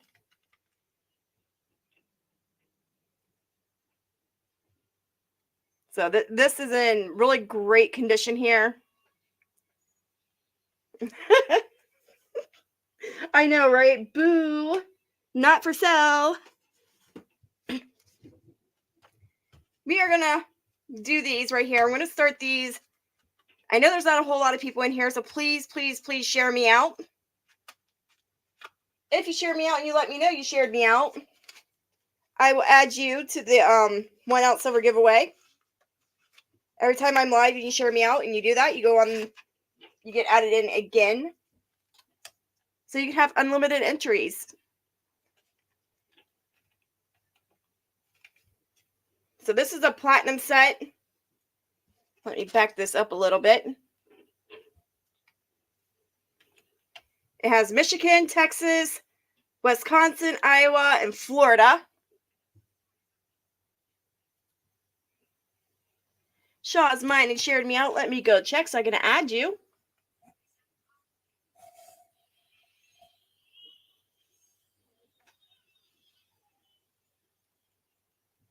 You sure did. I'm going to add you on there.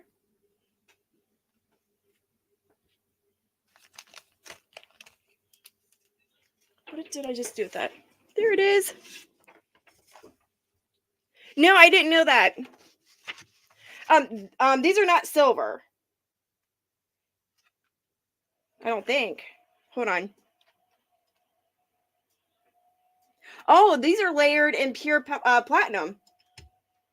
I didn't realize that.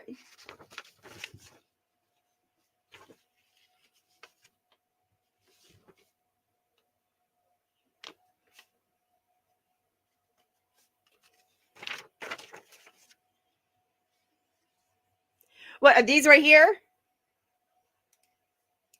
I don't want a minivan of them. Yes, they do make those sets in 90% silver. They do. I do have a set. But these ones, I didn't realize it, are plated or dipped or whatever you want to say, gilded into platinum. They were dipped in platinum. So there's your certificate of authenticity on them. I'm going to start this out at $3.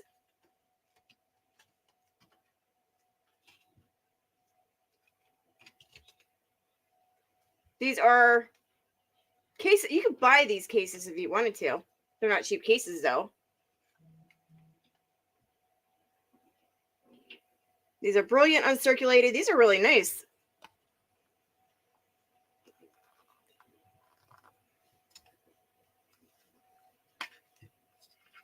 Yes, it is a very thin layer of platinum. So we have Rex in at 3.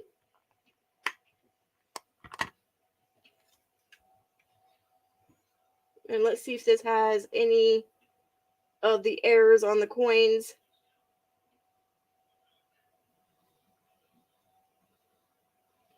And it doesn't. Oh, wait.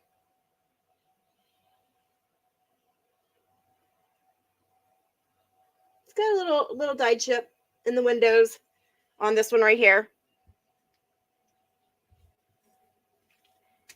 So Rex is in at 3. I am looking for 4 on that one.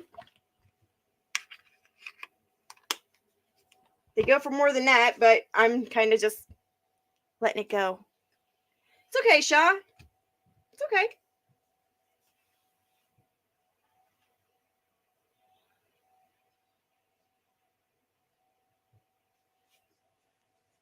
I need room in my chest here. Thanks, Tom's Coins. You have a great night too.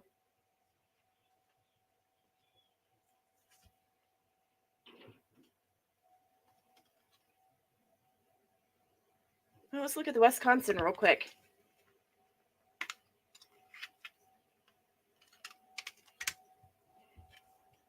So there's his link again, you guys. If you didn't catch it earlier, go subscribe to his channel if you liked his content that he showed tonight and shared with us his awesome coin collection.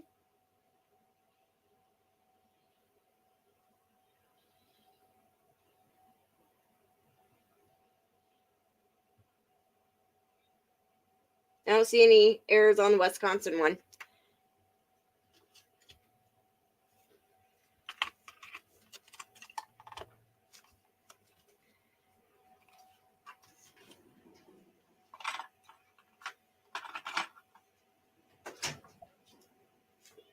All right. We got Rexon at 3. I am going to go ahead and count it down. He's going to walk away with a deal on that set. Here we go.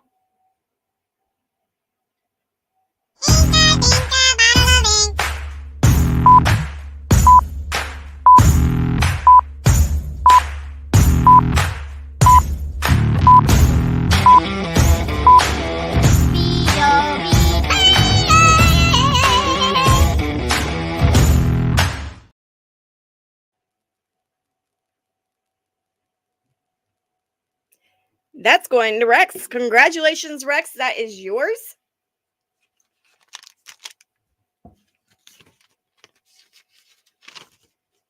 Let me see here.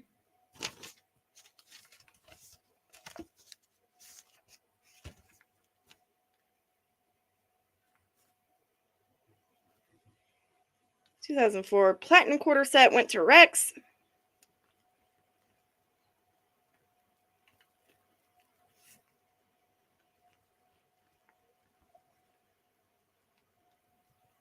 Congratulations on that set.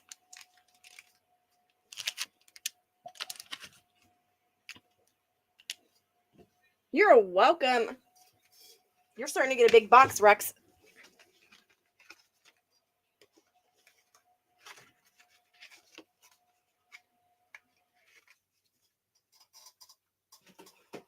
Yeah.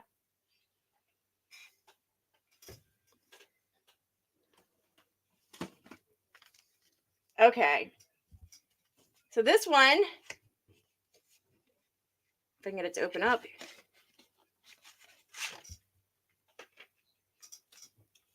Again, this is 2004 gold state quarters. You need a Splenda, Mama. That's so funny. Shaw. Oh, crap. It has been layered in 24 karat gold.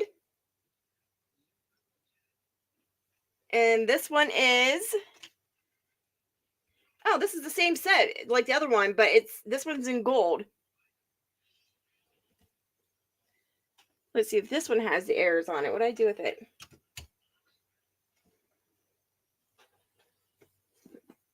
Oh, I just lost my loop.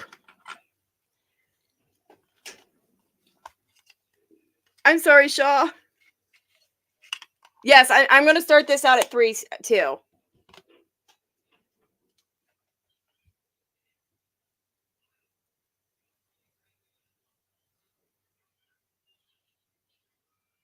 I don't see any errors on it. Probably going to need a new case for this because it's scratched up on the case. Or maybe it needs a good cleaning. I don't know.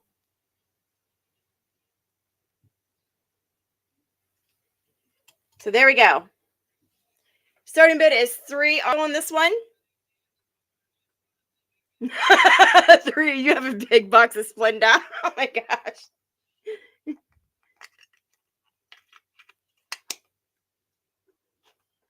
Shaw, he's taking your Splenda.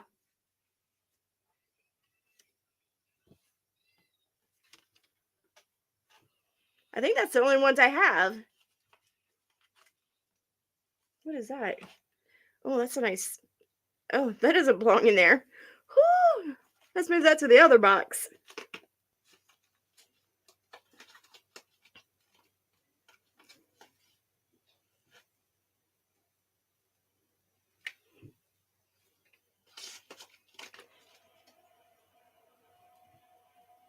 Oh, see, you have all but the quarters. Oh my gosh, this is the gold set. You can tell on the case if you look. It needs, like, right here. I'm not sure exactly what is on that case. Could just be dirt or dust or maybe from stickers. I don't know. Like right here. I know you can get the cases. And that one does have the box with it that originally came in. So we got Rex in at 3. We are looking for 4. Pretty nice set here.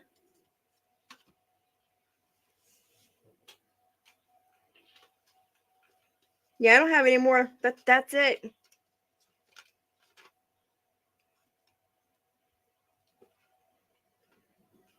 That's what I have with those.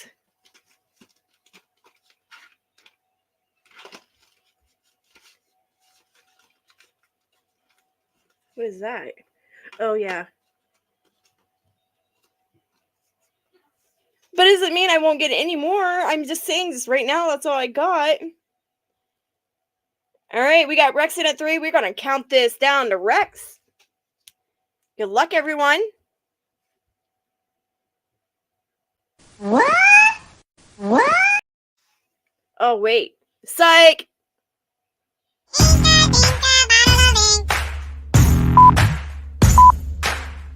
it's not letting me play it. What in the world? Let's do this.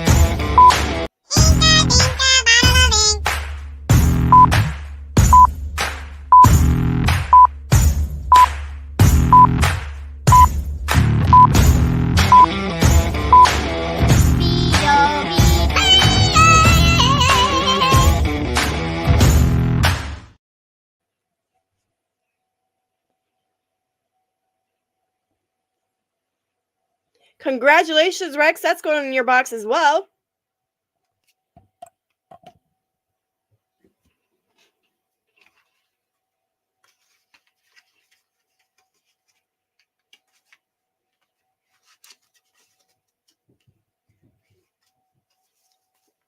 All right. Let's see if I can reach a box from here.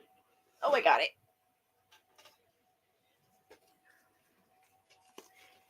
And let's see what this one is. Oh, we can't do that one. That's another one of them. No thanks. Thought I had this all set out.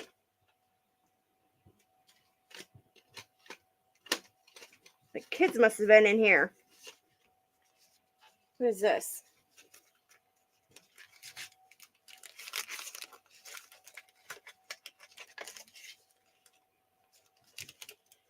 No! It's the big box. You just can't miss it, dolls. You have one job to do, one job alone. Don't fail it. I thought I had... Maybe I'm overlooking it. And I am. All right. This one I would do $5 on. It's an original mint packaging addressed to a military vet or Vietnam. Well, I wouldn't say military vet. I don't know if he's still alive, but that's who it was originally sent to. And the original mint packaging. Rex is like, I'm taking it. Give it to me. It has two of these cool coins.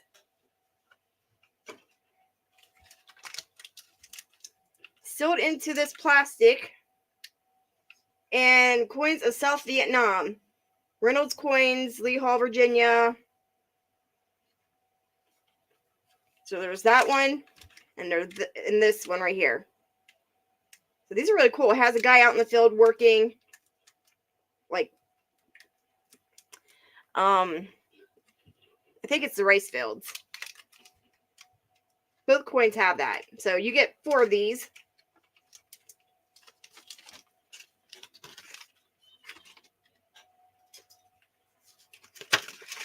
So we have Rex at 5. We are looking for 6. Your father is a Vietnam vet. That's awesome. My grandpa was too. He probably served with my grandpa.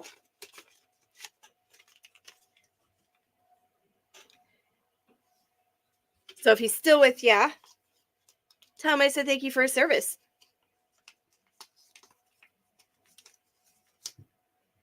Hey, almost never count, but at least you attempted. Just saying. I almost went to the military. Thank God I backed out. Because I would have been in the Iraqi war.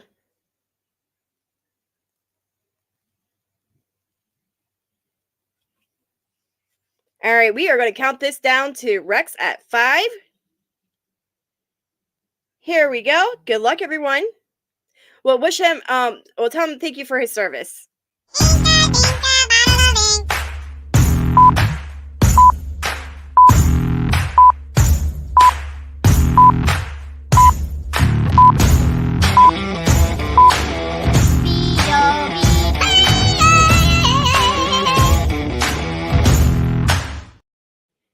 Oops, that went a little quick. I apologize on that one, you guys. You was 2 years from going to Vietnam. Oh my gosh. You got lucky. I guess I just couldn't imagine. And it's no disrespect to anybody that's military vet. I just couldn't sacrifice my life like that.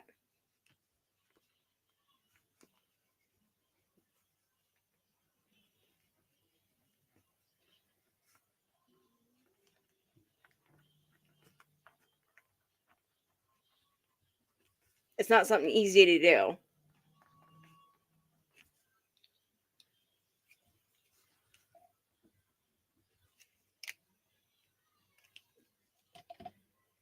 All right, that's going to Rex. Congratulations, Rex.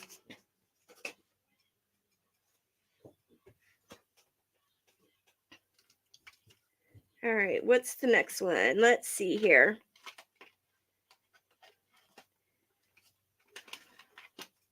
Okay. This one right here does not have a box.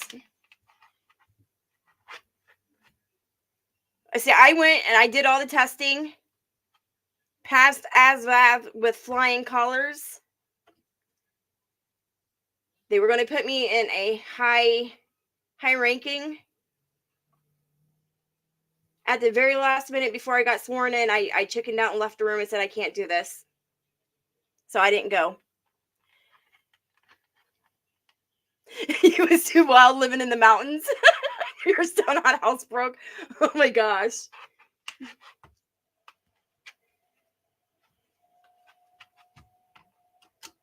Anyway, this one was from a set that somebody, before he passed away, started to break open the coin sets and was getting them graded. So we are going to start this one out at $5 as well. It is 2007, I believe, or 3. Let me check. The 2003 set, I believe it is.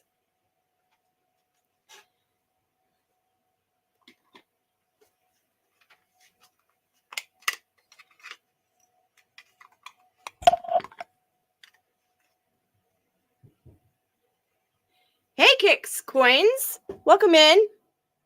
Let's make you blue for tonight. Thank you for your service, Kick Coins.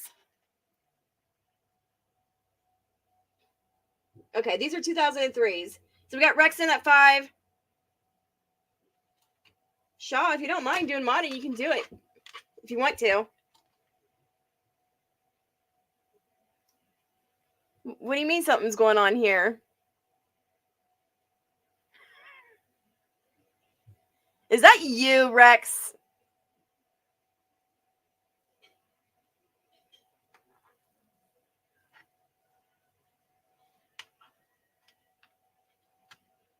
Uh-huh. You got 2 accounts. You were in the military. You was in the Navy.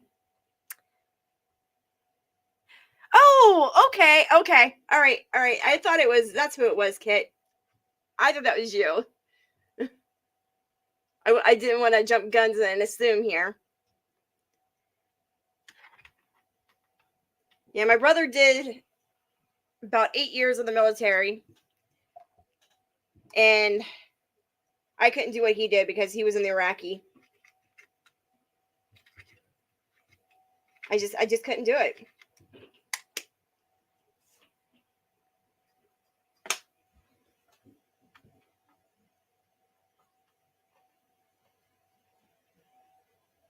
So we have these at $5, you guys.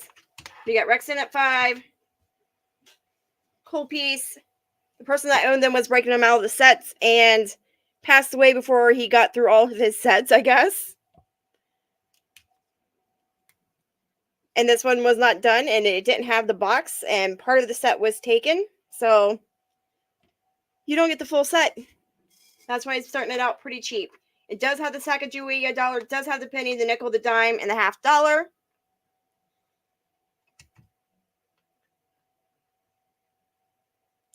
Yeah, it's been a while, Kits Coins. Yep. You got Arkansas. You got Missouri. We got Illinois, Alabama, Maine. And we're going to count this down to Rex. So good luck, Rex. He's in at 5. We are looking for 6.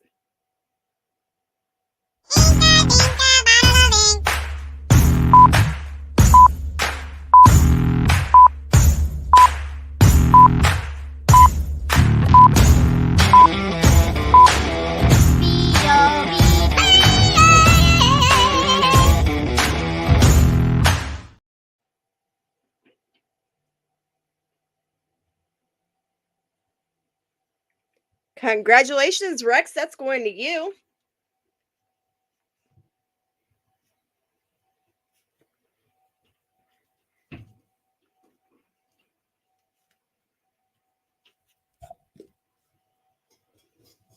I know that's pretty sad that he didn't finish his collection, I guess. But that's very common. People are breaking these out.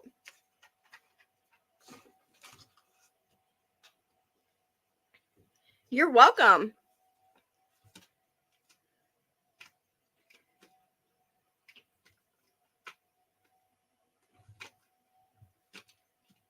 Let's see. What else do we have here that I could throw out for auction?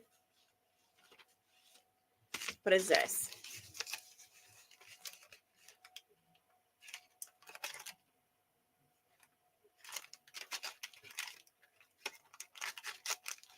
All right, I'm going to start this out at 10.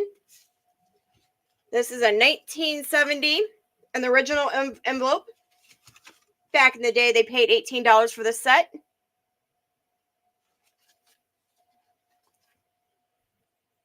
Oh, without it, where somebody tried to break them out. It has the Philadelphia Mint.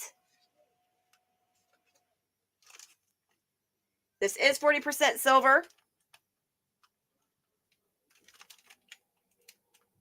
And it has the, and don't ask me why one has, like, this is, oh my gosh, I know what I'm going to say here. The Denver has the $50, but the Philadelphia has the quarter. Oh, no, that's okay, Kit Coins. That's okay.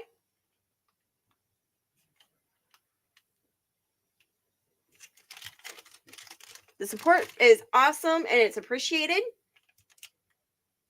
So there we go. You got the D and the P.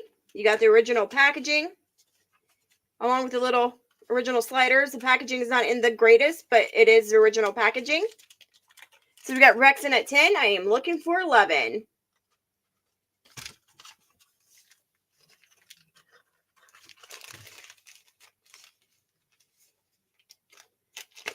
Rex is like, that's okay. I'll do the bid in and take it home.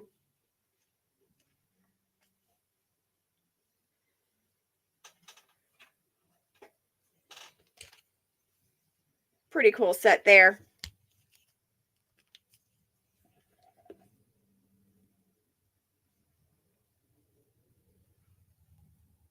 Right. Yep. Was in the sets. Yeah.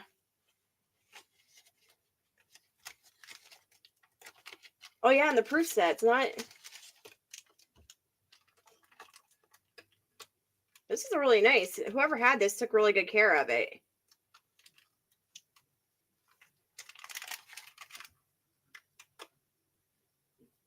Probably just forgot they even had it.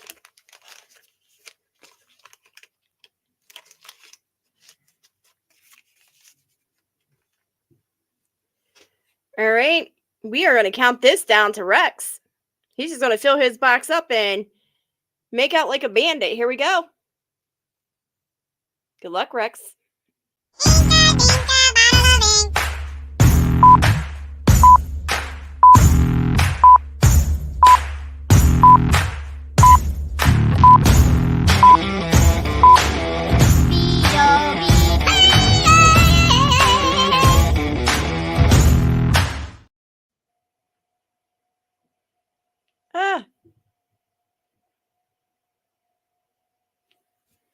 Sorry, Rex. I was a little late. You had a 1974 set one time and broke into it for a fountain pop. You know, that was very common back in the day for children to do that. And you are welcome. That is sold to you. Congratulations.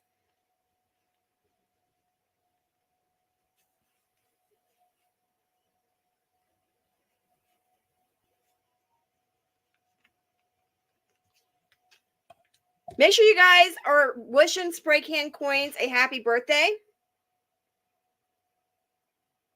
Right, Rex?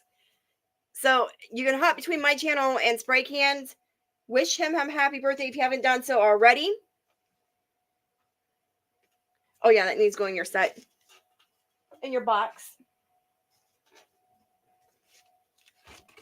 I'm going to throw this up for a buck and go. It's a 2003. I don't think it's, well, I guess it is. Somebody cut off the cardboard that was around it. I guess they didn't like the cardboard. So we're going to do a buck and go on that.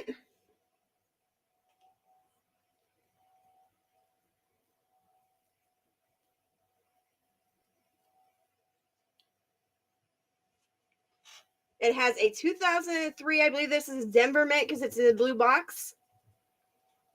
A 2003 Sacagawea.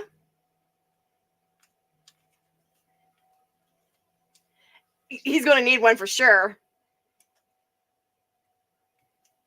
Yeah, my bar still makes all kinds of noises if you guys can't hear that. A 2003 nickel, a 2003 penny, and a 2003 dime. And let's see. So there you go. That's a buck and go.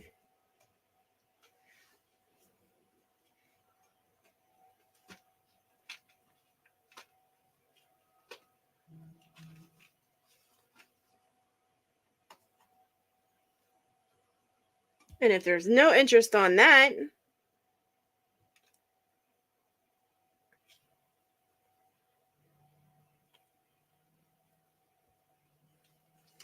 we'll give it a few more seconds and I'll throw up another piece.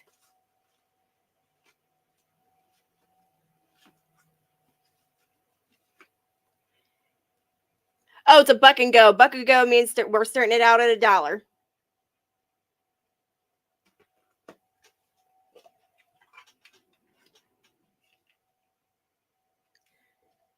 Just put it there. I know, right, Rex? Sorry, Kit. There is, well, 50, 60, almost $2 in value there. So that is a steal. Definitely getting a deal on it.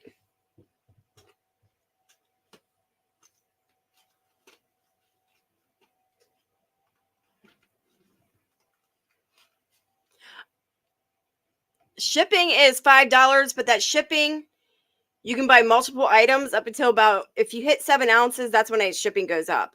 But you can keep adding to it. I can hold until you get more added to it later to make your $5 worth it. My next shipping date in Rex, unfortunately, will be Tuesday. So your box is going to go out because you got plenty there.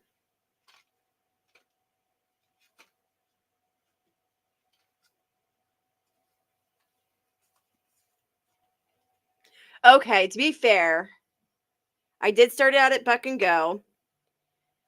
Just do $2 on it. I should have started out at 2.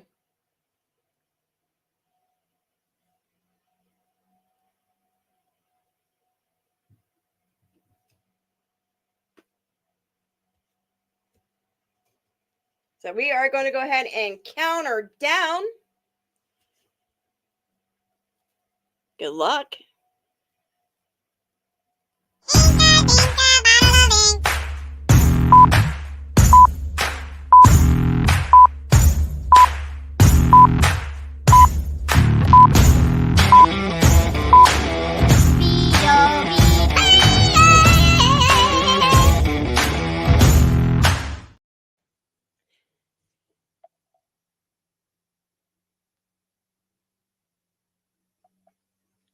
Congratulations, Rex. That is yours.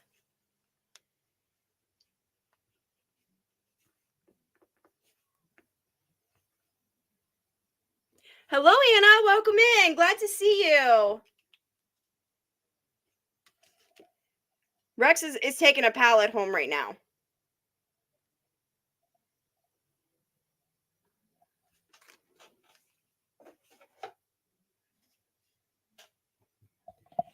This one might be a little pricey for most, but it's well worth it.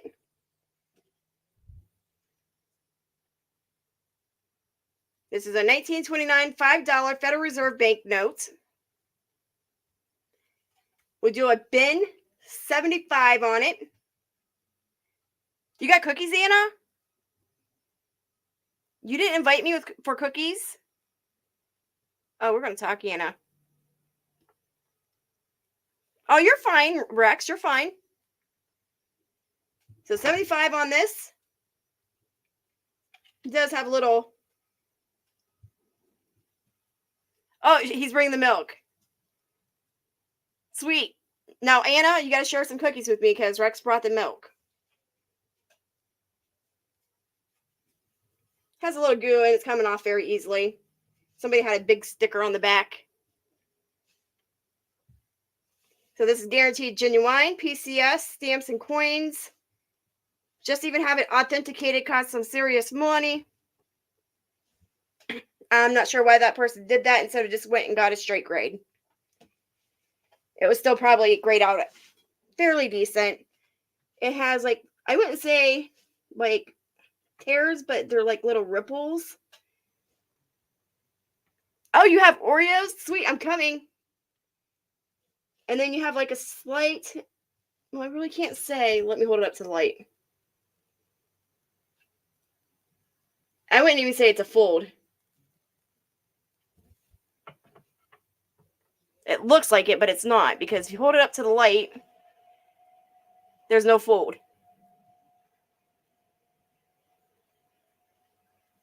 Oh, I'll have it probably a lot more often, Rex.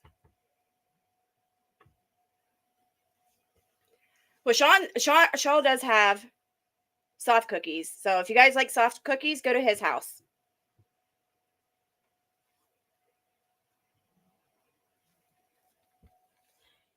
It is a nice bill. It even, if you look here,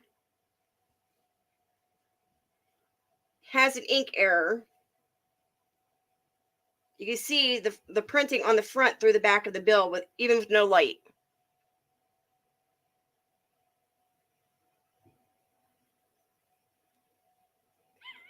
See, that was kind of the word I was looking for, Kit.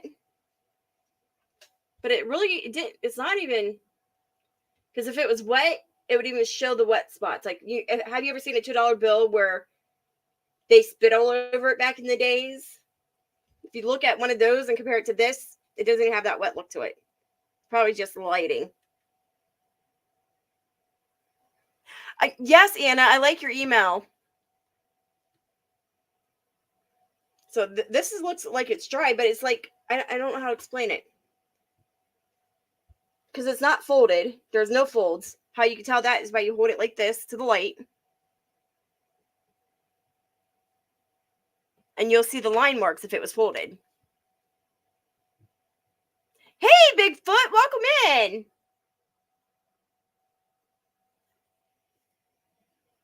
So this was not folded. Just maybe crinkled. Like slightly crinkled, like how you lay it down, you accidentally, Wish this would open up, because I would like to see that bill in hand. Not through the plastic. Oh, I guess it would open up. Right here, I think. Put it away. Put that thing away, dolls. You're killing me here, Smalls.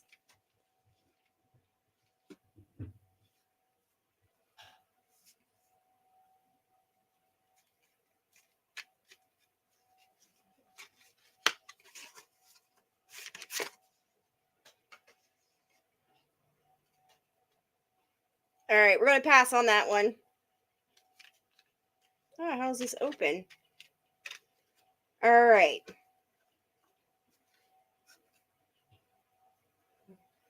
We're going to start this out at $3. It is a 1972 fold back case. It has its own little stand.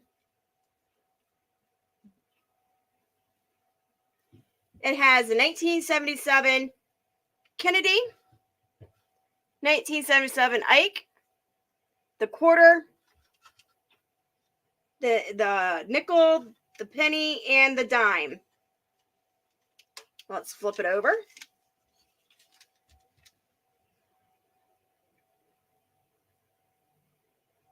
So Rex starts us out at 5. I said 3, but that's okay. 5's fine.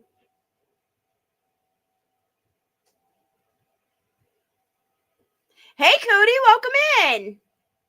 So Anna had an idea for the Coinholic Anonymous night channel merch. And she wants to do, or her idea is a volcano with coins shooting out the top of it. Rex. Oh my gosh. Good to see you, nephew Cody.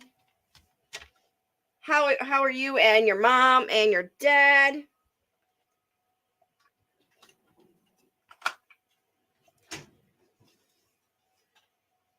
So we have Rex in at 5. We're just going to keep it moving.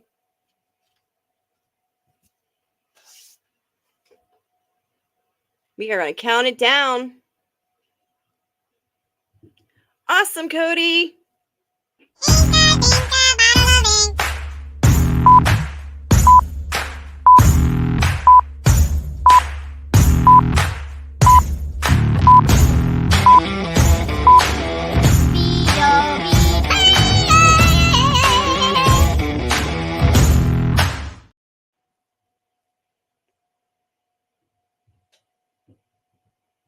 How is your brother Manny and your other brother Tony, Cody? We are sold to Rex. Congratulations.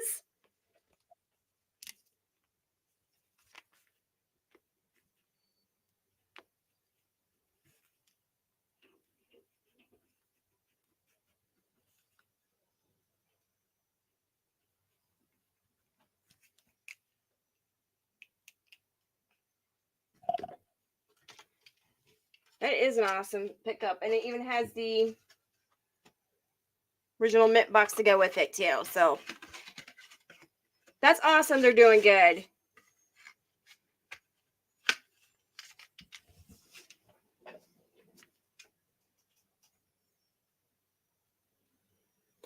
Right? You can do something quick to make that money.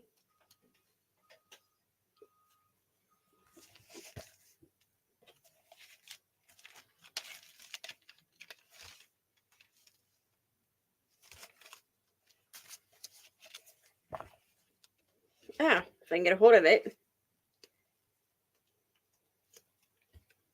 This, I'm going to drop the price down on it. I'm going to drop it down to, if somebody was interested, I would do 20 on it. It is a fractional currency note. It's in that plastic. It is a 10 cent.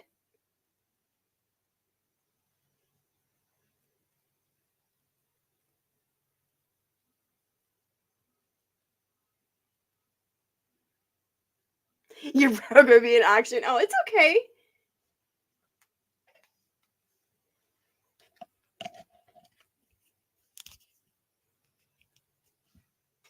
No chocolate chip cookie bids, Mr. Shaw.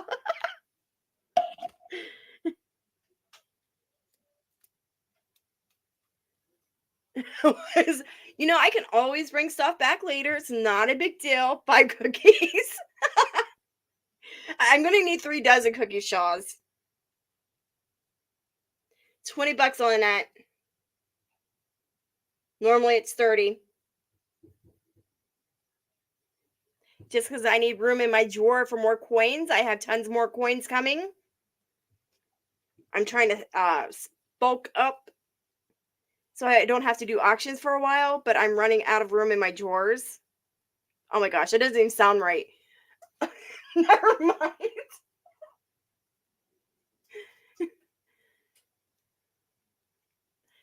Well, Shaw, you're gonna have to get to bacon. Let's go. I need 4 dozen cookies. I'm not even gonna tell you what my drawers are, you guys.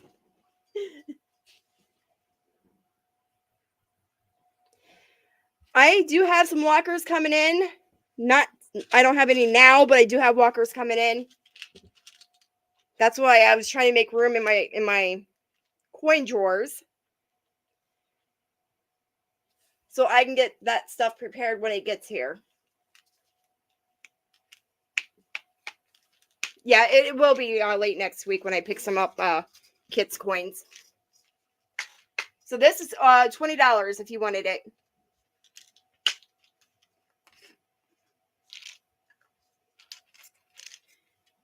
Yeah, these are, yeah. Yeah, I worked hard on getting these walkers. They were not easy getting the person to come down on some of the prices, but I worked the deal. So hopefully it's here by late next week. Hoping it doesn't take them that long to get it shipped to me.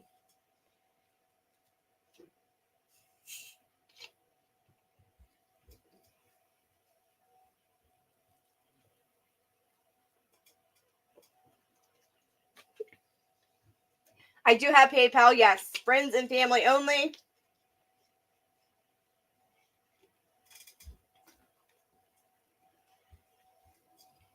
And if I remember right, on this note, maybe it's the other one. It has like a key that's hidden within the print. It's not an error though, but that's the way those bills were printed. I think it's the other one. Where did my loop go?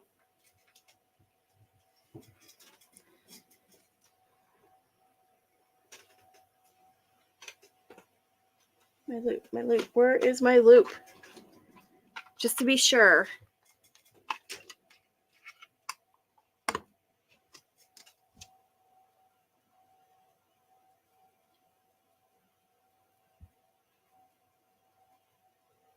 Yeah, it was the other build. Not that one.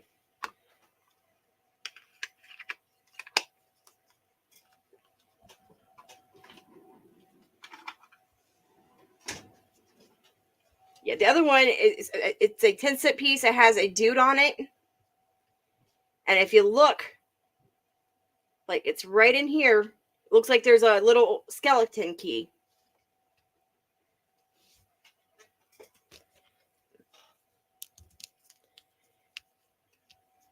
Oh, yeah, there is Confederate ones, yeah.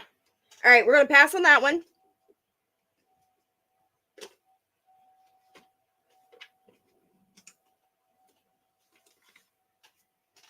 We are going to start this out at 15.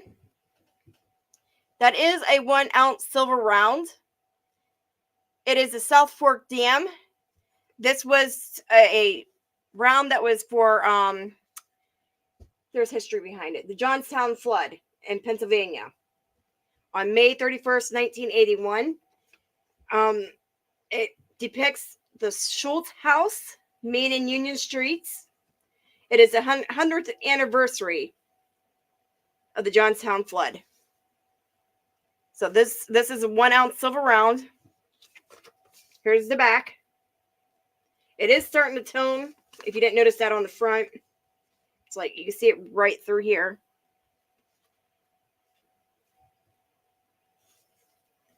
And it has the stamp on it from the post office. It is in a sealed envelope. So there you go. We got Rexon at 15. Do I see 16 on it? And again, I'm letting it go below spot on that. This one is really cool. It does have like a farm here. You see the river coming down and it looks like it's starting to overflow. You got the trees here.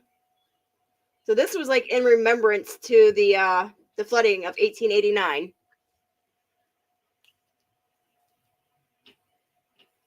And the 100th year anniversary was May 31st of 1989. So it's a commemorative. But it's not a minted commemorative.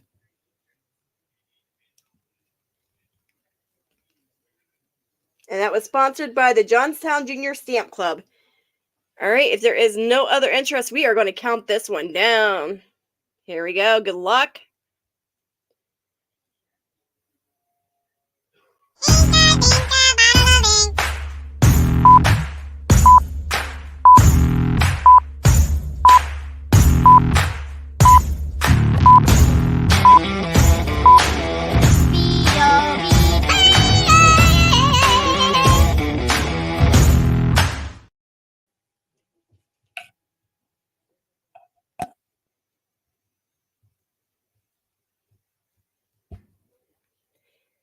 That is sold to Rex. Thank you, Outlaw Stacker, for your bids. Thank you, Rex, for yours as well.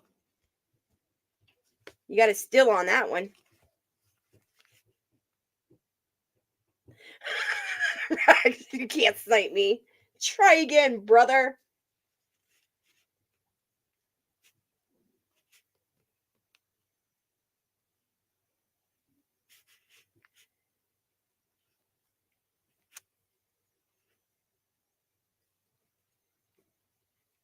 I'm writing this down real quick.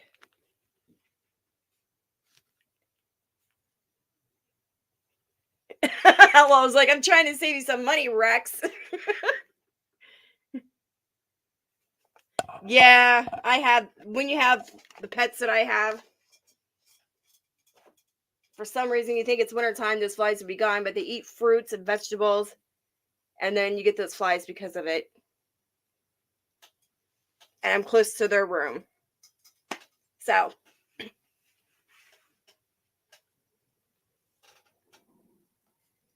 All right, let's see here.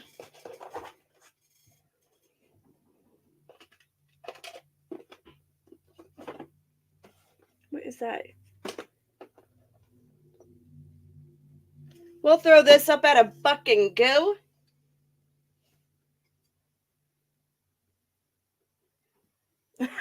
Thanks, but bid higher. This is the Un Peso, 1962. Estados Unidos Mexicanos. And then again, you can see the edge lettering. So there you go. We'll start that at a buck and go.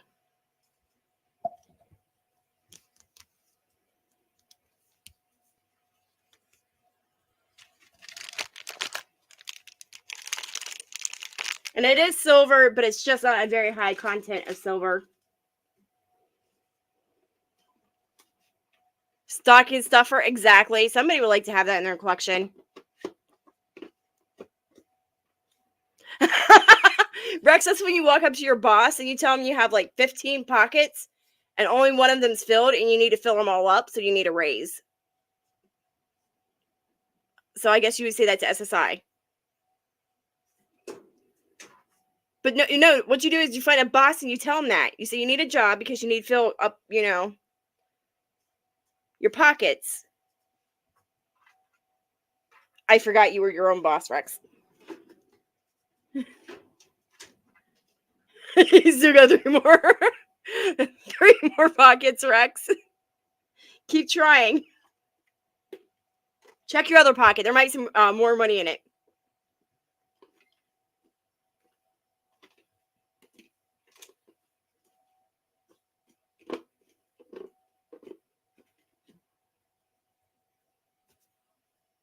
So there we go.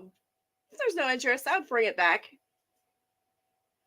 Like he said, I believe it is like a 10% silver coin. And really nice coins, condition. Some wear to it, not much. Might have been cleaned because you can see where they tried to clean it. We'll put that off to the side.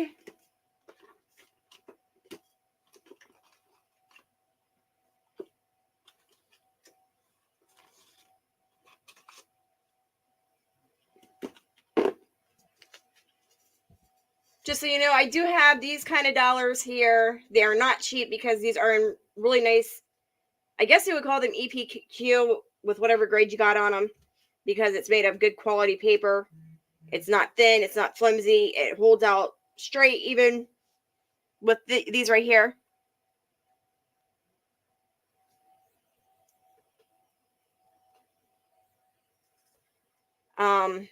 This is another one. This one's almost uncirculated.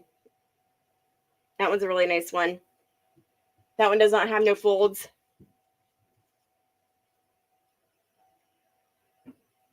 This one has 3 folds, but they're not significant. You see it here, here, and I believe right here. This one does hold out straight even with those folds. That's what you want to look for when you're buying notes. Yep, the funny back. These are the sawhorses. This one right here. Let's see if I can get this to come off so you can see it. I reuse flips. This is a sawhorse. This is in really excellent condition. The print quality is awesome on it.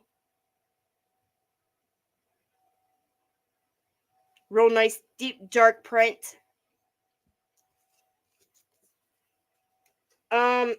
I'm bringing these up next week on Wednesday, I believe. I'll be selling these Wednesday. They will not go under 150. These are really nice bills. These are nice. If I can show you here. I haven't set a price on them yet. These are nice crisp bills.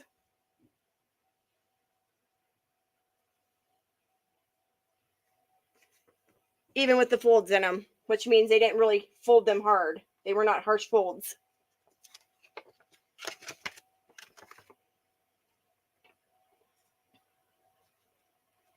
Yeah, these ones are not cheap.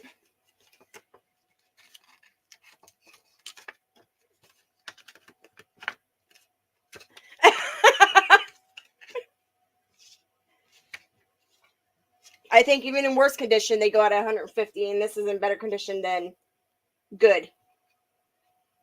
Good would mean this is a pretty wore out bill.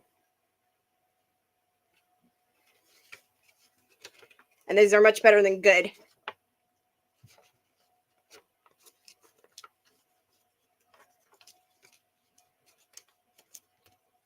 So you saw that one. This one I gotta be careful with. This one's a nice thick one. Nice piece. You want to see the bill do that. You don't want to see it bending or folding.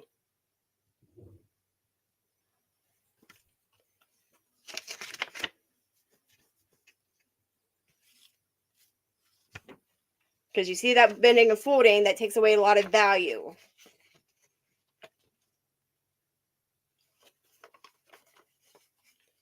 But these are really nice pieces. And there's the back of that one that I just held. Oh, Confederate bills, some of them can go for some good money. The only fold on this one is right here. You found them in a mine. That's pretty cool.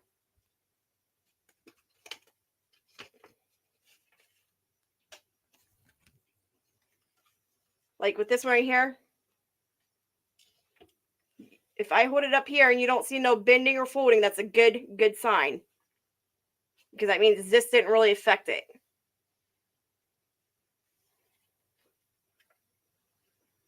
So with that being that way, if I can't show it on camera, it still holds out pretty good. I need more room up here so I can show. But this is still pretty crisp.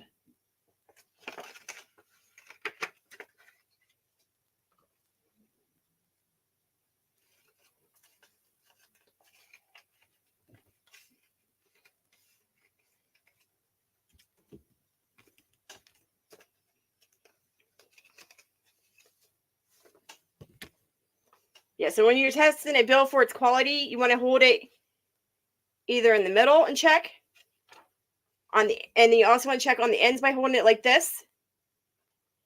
And then you also want to hold it like this and look. So, I mean, I can't do it because this stuff is stopping. So these are really nice bills. Nice and crisp.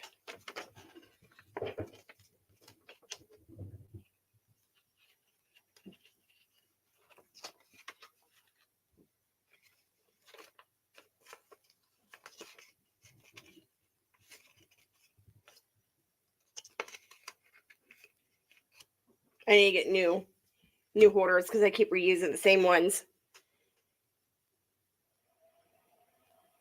Hey, Dwayne, welcome in. Glad to see you.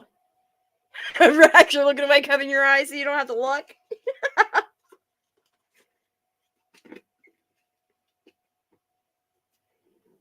So I'll have those up next week with a final price on them. So if you're interested in those will be coming up, like I said. Let's see here. I still have 2 more of these. These are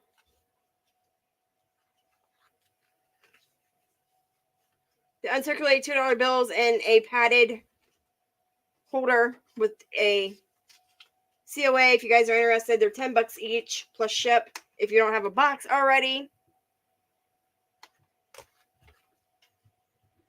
Okay, Rex. See you in a little bit.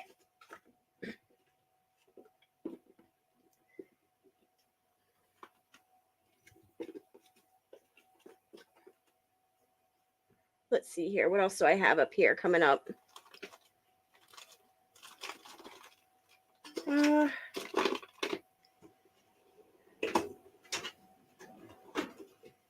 do have special edition sets.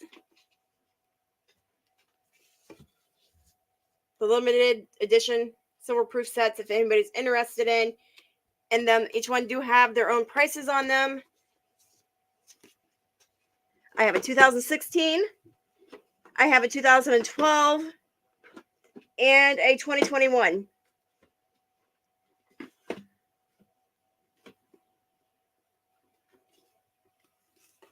You want a $2 bill bad?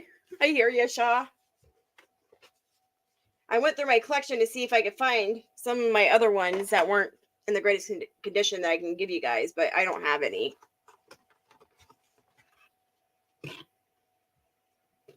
Okay, Rex, if you want to go ahead and send in what you owe, that's fine. Not a big deal.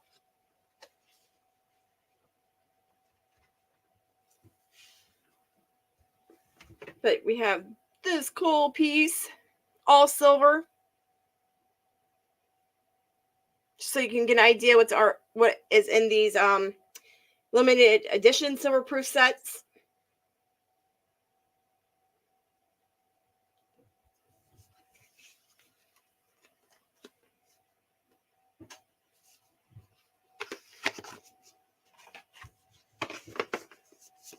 Yeah, so again, I have several of those sets. I need to take this down when I'm doing auctions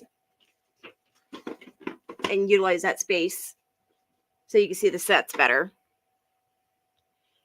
Give me, you want? Rex, you're going to get me in trouble. You said you were supposed to stop.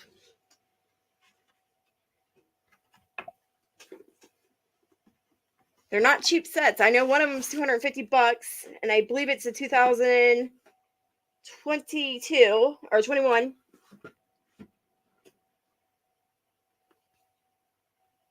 The 2016, I believe, is $185.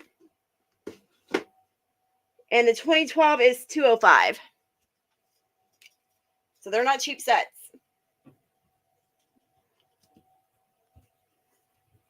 Those are pretty cool. I got a set of each one of the limited edition silver-proof sets from 2012. So when they started.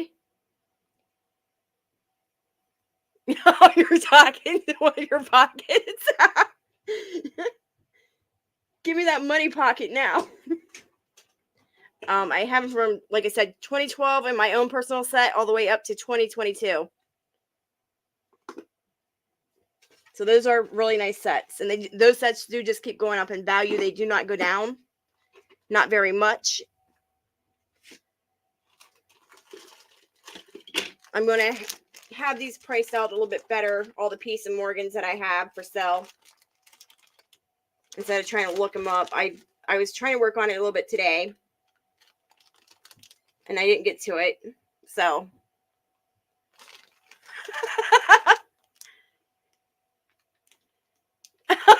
I'm pretty to alert you all.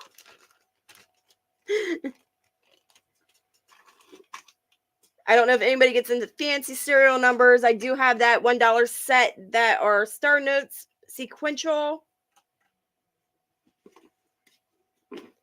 Uncirculated condition.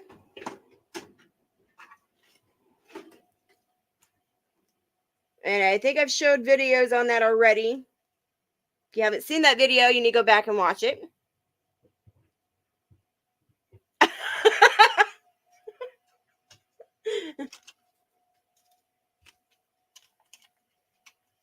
On which one, Rex? I have the 20. The only three I have out right now up for sale is the 2016, the 2021, and the 2012. Yep. I think it was 27 sequential star notes. There were some breaks in between, but I'll show it to you really quick. I found some more notes I need to go through, so it's kind of holding those notes as well right now. The salt ones, I haven't put a final price on them yet. I haven't priced them out. I have to go through these notes right here. Some of them are fancy serial numbers, and I haven't done it yet. Hey, Sam's Pursuit of Happiness. Welcome in. This is not it either. But these are star notes.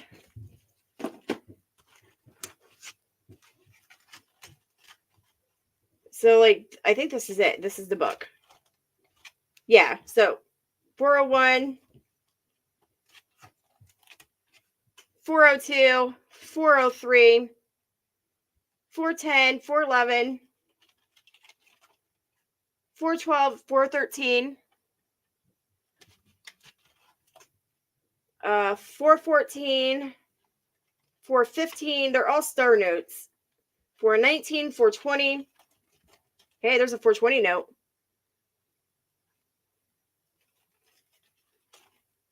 Uh, 421, 422.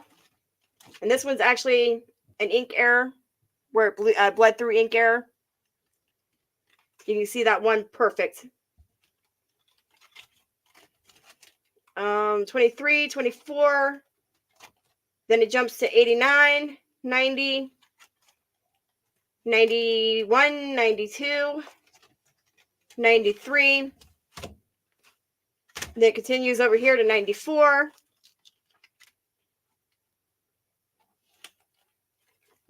95, 96. On the first, I'll give you a price on those, Rex, on those salt notes. 97, 98, 99. You got 500. And then that's it. And this is just something I put in there because I needed to research it a little bit more. And then you got the Devil's Note 666. No, that's nothing there. I'm not sure why it's in there. That's got to come out. And then another Star Note 66, Devil's Note 666.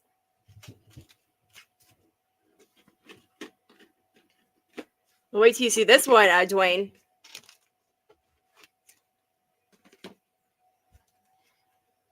Hey, Mr. Doughboy. Welcome back. This is what you call a future birthday note, but it's also a star note. So that gives it a little extra boost in pricing.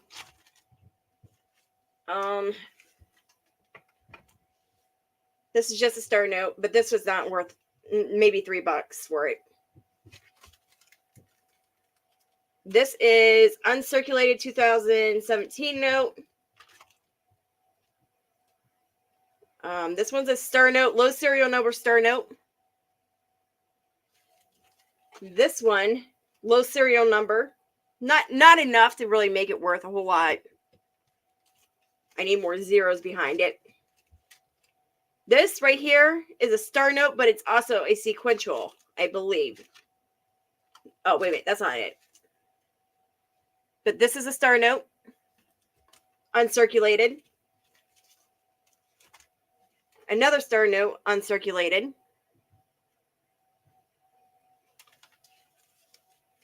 This is a 1990 $100 bill, and it's uncirculated. This one, I believe, is a sequential. Yes, this is a sequential $100 bill star notes. And it's uncirculated. So there's the other one to match.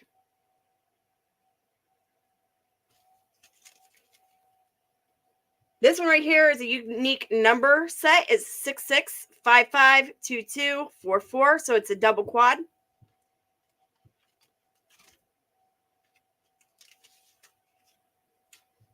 This is a star note, and it's also a well, almost a future birthday note. If it wasn't for that 4 right there. give you. Gimme. This right here is a 1934 $50 bill. The green note. 1934, you can see that right there.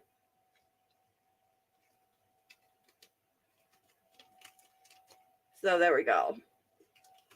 So I do have those. You can buy those pieces as long as they're not sequential individually, but if they're sequential, I sell them as a set. And then I had this whole pile yet to go through too as well, because there's some really cool notes in here, really cool birthdays and stuff. The large note, or the, what do you call those, horse blankets, those are awesome notes.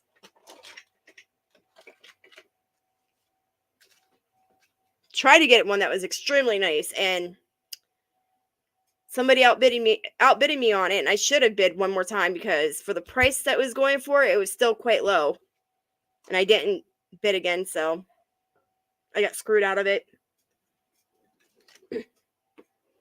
But that's okay.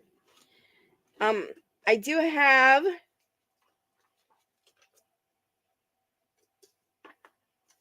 let's see, I do have this. These go for some good money too, especially if you get them graded. Even though it is a savings bond, it's uncirculated, minus the cut to cut off the piece. Otherwise, it's in uncirculated condition.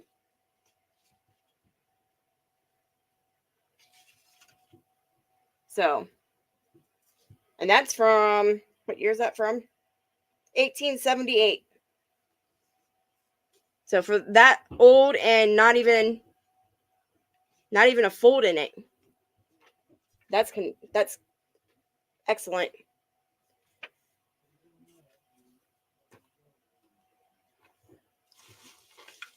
Oh, let's see here. Then we'll also do some. If I get prices on those bills tomorrow, I can tell you what the prices are. I just didn't get a final number on them to make sure I thought it was worth the price.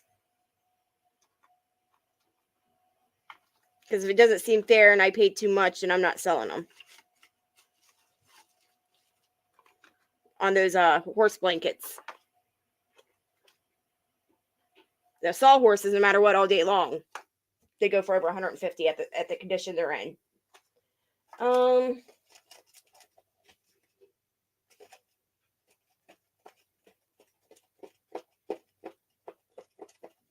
So I know it's going to be right around in that price range.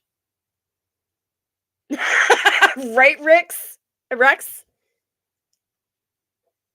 Oh yeah, that's right too, and I didn't check that. And I know there's a B star note in there. That was the other thing I needed to check before I even sold them.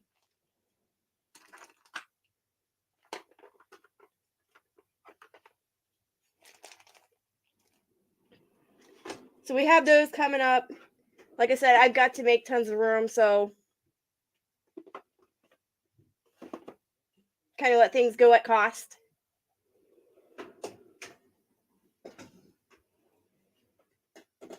What am I missing here?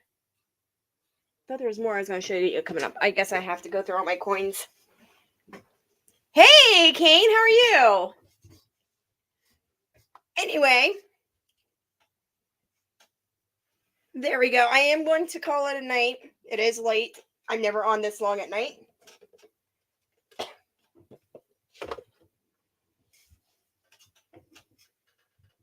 That's awesome, Kane. I appreciate y'all coming in and listening to Tom and his coin collection that he has. He has an awesome collection. I also appreciate you guys. I'll give you your total here in a second, Rex. Coming in to the auction tonight as well.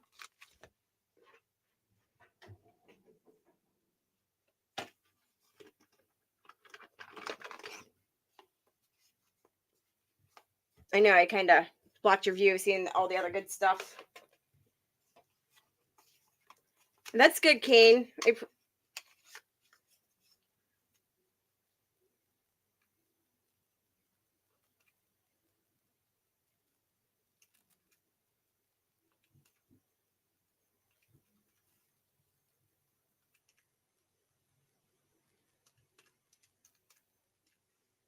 So you're at $49 and you need to add $2 extra for shipping because it's going to cost me about $8, $9, $10 to ship out to you.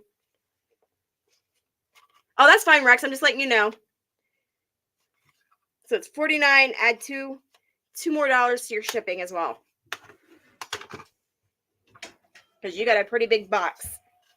And I'm going to have to ship it priority. So anyway, with that being said, I'm going to leave you guys with a saying. Have love for one. No, 52, 52 Rex.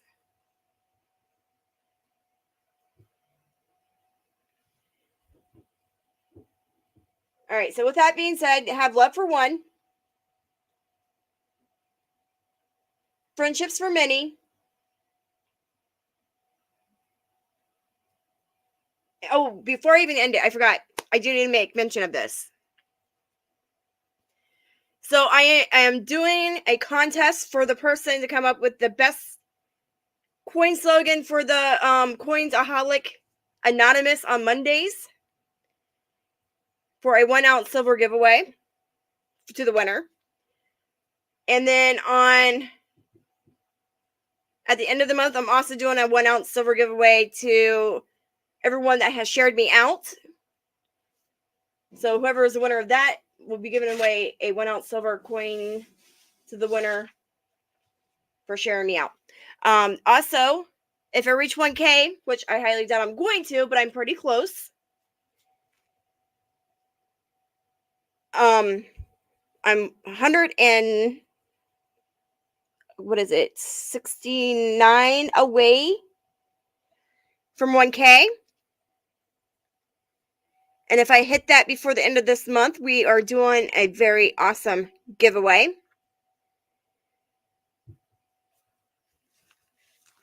And with that being said, here we go. Say it one more time.